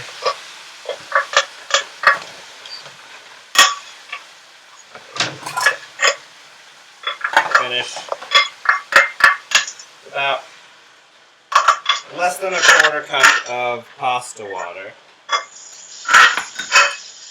Also, if you wanted to skip the handmade portion of this dinner, you just want to buy a box of noodles and play along with the sauce, no shame. You can do the same thing. That you'll still get starchy pasta water from your noodle, and you can finish the sauce the same way.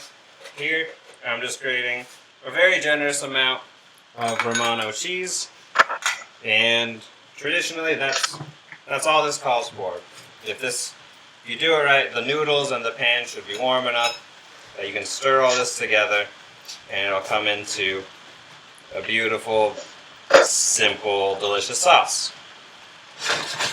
Yum. That was good. I just want to show you guys. Here's my Orchetti Bolognese finished up there. Oh yeah, It's that's looking right. It's not too thick. It's not too thin.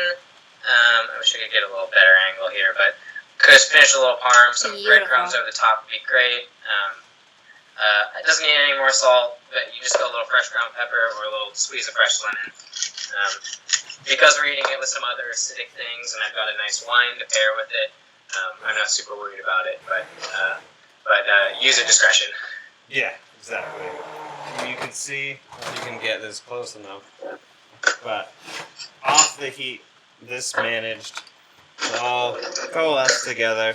The noodles are coated in peppery, cheesy, starchy sauce, and this is the kind of like the quintessence of a simple pasta dish. It's 3 ingredients: flour, cheese, and pepper, and water, and you can turn it into something pretty special with the right amount of right applications of energy and technique, and you have something super tasty. Truly, I agree. Like a little know-how with making pasta can set it worlds apart. Totally. You don't need to have, it doesn't hurt to have a bunch of fancy tools and equipment or ingredients. With just cheese and pepper and flour, you can make something pretty tasty and pretty special. Kill the heat on Also, some of these when things. people talk about how food is like, what's the secret ingredient? They're like, love. Which Yes. is a beautiful sentiment. I feel like homemade pasta is one of those things. Absolutely. Really know that it is. It goes a long way, and it takes some time. You gotta, get your arms into it, and especially if you're doing it all by hand. It takes a lot more work. I got a real wide open schedule right now. Yeah, so try to play around. Make some pasta from scratch, and then taste the difference. You'll be pleasantly surprised, I hope.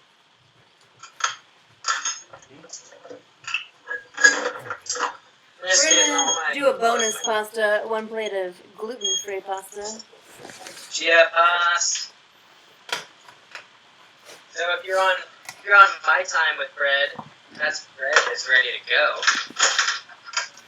Now, do you give it a minute before you slice into her, or would you just have at it? Yeah, and when I was actually going to do a little show on slicing bread, I would let this sit for like 5 to 10 minutes. I'm going to use the other loaf of bread to demonstrate.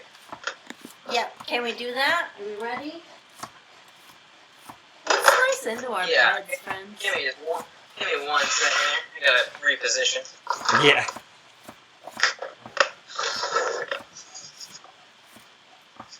Okay. Everybody get your loaf out. Maybe you bought one. Maybe you cheated. I don't know if anybody took time to look at that New York Times recipe, but if you don't have a sourdough starter, that's a really fun, easy one. It only takes 24 hours, and it's mostly just hanging out. Yeah. When people talk about recipes, sometimes they use the term active or inactive cooking, and bread is a great example of inactive cooking. You have very little things that you actually have to do, but they're important that you do them. Yeah. Feeding your starter takes 1 minute, but it's a whole several hour process. process, and it's very important. So let's see. I'm trying to position here. So I got my loaf, and I like to cut this way first instead of you normally go like this. I like to cut like this, and I make just a really long cut.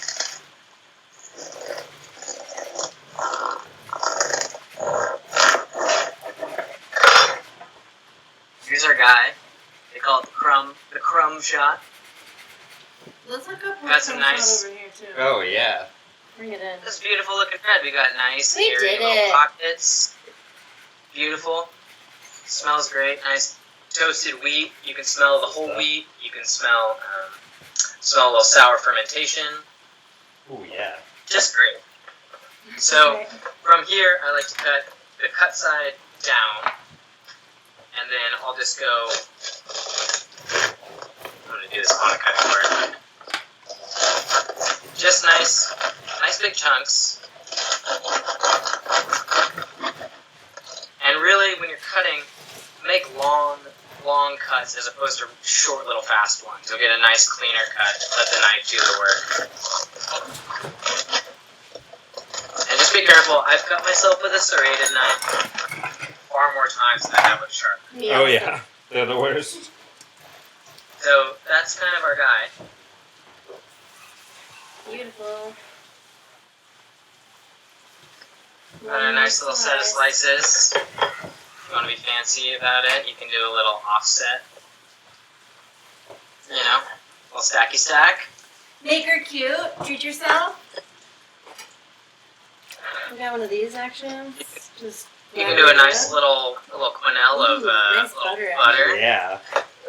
Get your cue on. And oh yeah, I got a cue, just smashed cue. I'm taking some of my buttermilk and I'm pouring it right in the butter. I made a little divot so I can get a little butter and butter. Oh yeah, that's nice. I like that idea. I got my nettle soup is hot and I just finishing it with a little bit of olive oil over the top and it's ready to go. All right, we're just about in business. It seems like. Do you want to gather up stuff for your dessert and just go through plating the dessert so that that's set? Yeah, When we're ready to absolutely.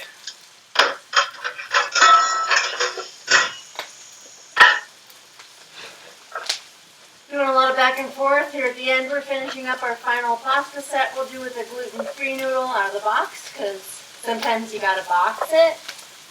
We got bread, salad, and our other pastas on the table. And then we're gonna go through plating the dessert and then eat it. Okay, so let me get a little set here.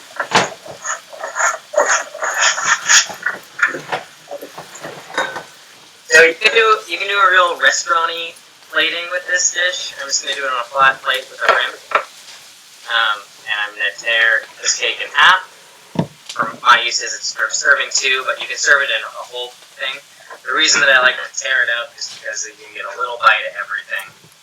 So I'm just tearing this in bite-sized pieces. And just letting them, sort of letting them fall as they want to.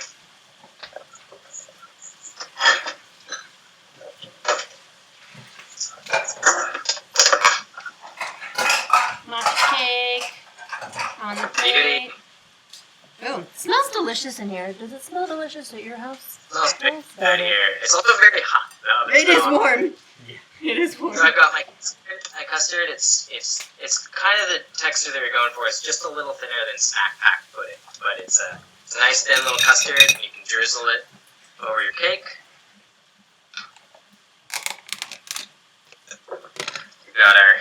We got a little drizz on the cake here.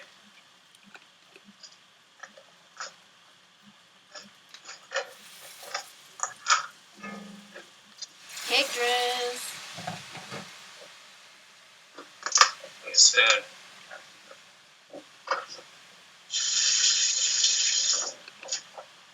Got our apple compote that's come back together, room temp at the very least or warm. And that's going to go right over the top of the cake.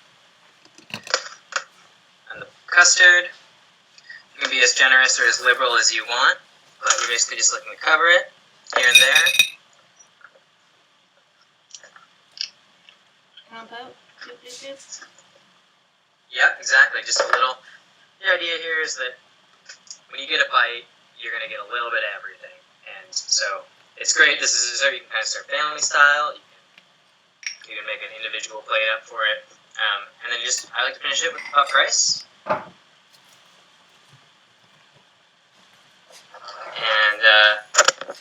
it's not a great angle, but that's our guy. Just a little fun, goofy, freeform dessert that's Love it. matcha and apple. And kind of a great exercise in texture. And at the end of the meal, it's like fun. The cake is really light, and the fruit's nice and tart. So should cleanse the palate in a nice way. Do you feel like you could do this guy ahead of time and just save the rice for the end if if you're having a dinner party, say. Absolutely, you could make the cake the day before and just warm it up in the oven. Everything you could do ahead of time. You could even puff the rice as long as you just kept it in like a Tupperware container that was airtight. Yeah.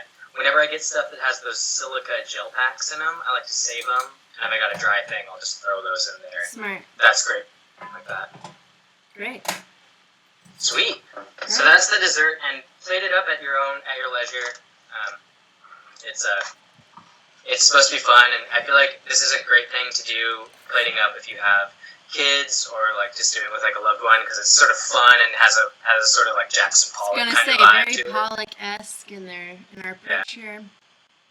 It's loose and it has elements of being like a fussy restaurant dessert, but it's also like super casual and rustic. Love it. Yeah. Great. Sweet. We're gonna finish getting everything on the table, and we'll see you on the table. See you on the table. See you at the table. Cool.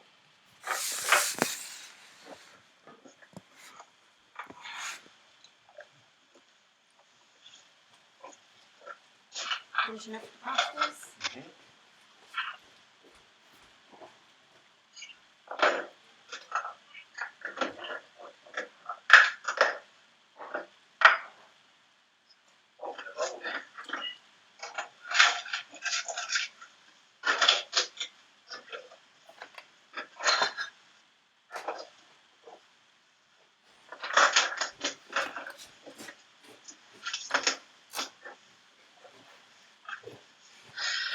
And also, just for everyone at home and Jake and Jesse, like fun cooking with you guys. Yeah. Fun cooking with It's been a you. blast. For everyone who just did this at home, like kudos on you. This is a bit of an improvement for us, and Definitely. everything went relatively smoothly. It was an adventure. It's a lot of cooking. Hopefully everyone had fun. Lots Yeah. of learning, but really pleasant. It was a Yeah. nice time all around. A special thanks to everyone, especially our donors, Erica Abbey and Olivia Neal so far.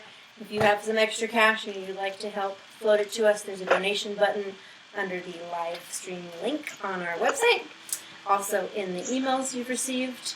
If you'd like to join us again, please let us know. If you have any questions about the process or recipes you'd like to see us do, shoot all of those in an Absolutely. email.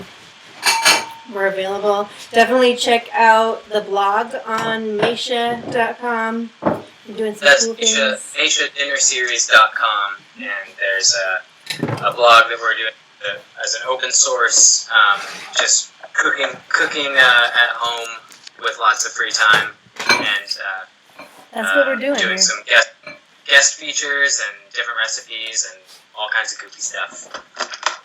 We're on the move. We're getting ready for dinner. Oh yeah, I gotta move my rig here. Move the rig. Let's do a dinner setup.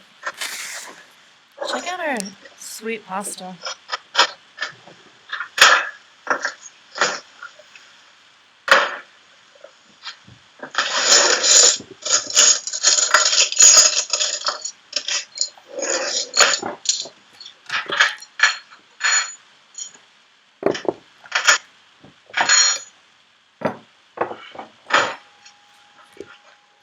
Table's getting set.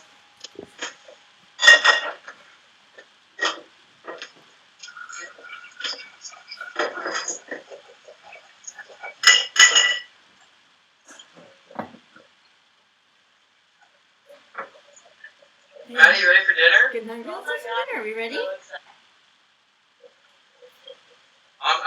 I'm 10 seconds out. You know what? Grab some glasses. Pour some wine. Who's thirsty? I got a bottle of wine Remember open. that, I gotta take a nice picture of this for the gram. I need to take a picture for my mom. I told her and she's really jealous right now. Well, you should tell your mom that there likely will do more of these if people are enjoying them. Okay. I'll get her to watch it next time and I'll know if she knows how to do it. Mom, do you know how to use the internet? Just have a wine glass. You want wine? What kind of wine you want? Hey.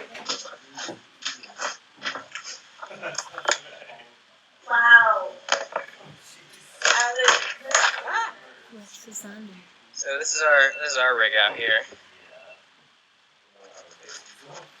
So we were a little bit ahead of schedule for anyone that's jumping in at this point.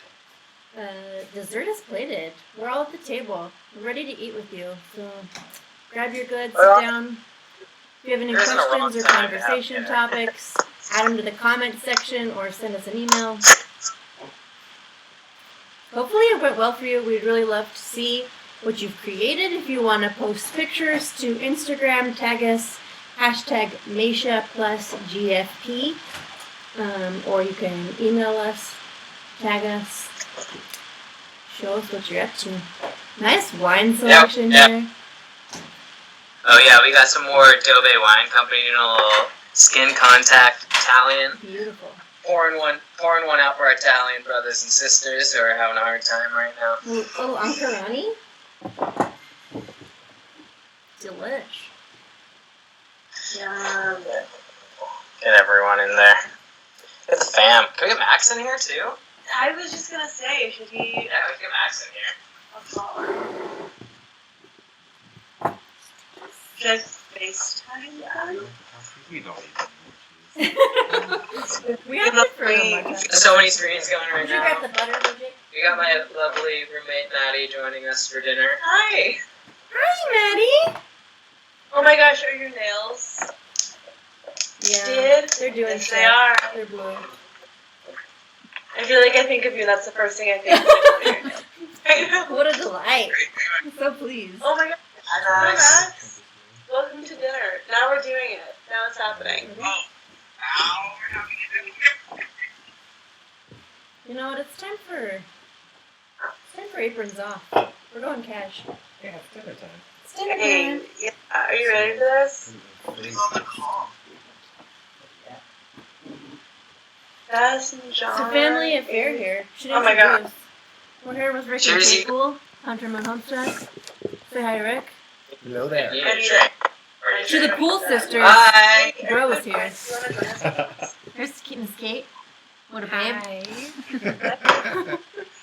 We're all here together. Yeah. God bless the Thank stacks. you. God bless us, everyone. Absolutely.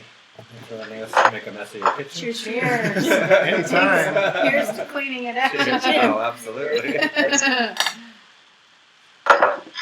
Wish we could all be here in person right now. Hi, Max. we Wouldn't that be got our friend Max over here too. Nice. All right.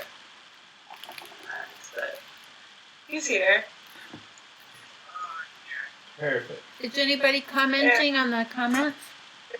No comments yet. Are you Just, guys eating? Are you hello, guys Rick, eating love out you, there love Yeah. in virtual land? What are you having? you. How's your dinner? Let's see. Tell us how It's your like a dinner. lottery. Salad? Okay. Are you How's your cooking? salad? we're no longer cooking. We're eating. Yeah. Time for eating. Yeah. We'll clean up later off camera. Yeah. Yeah? Like 6. What? So cool. So much social media to do. Right? Yeah, we got a lot of hashtags to hashtag. So many hashtags. Hair's come down. Oh, yeah. So I know I We haven't had a meal together. haven't eaten together in a long time. Yeah. Not chicken. Okay, we'll share. Max, Get all the over there.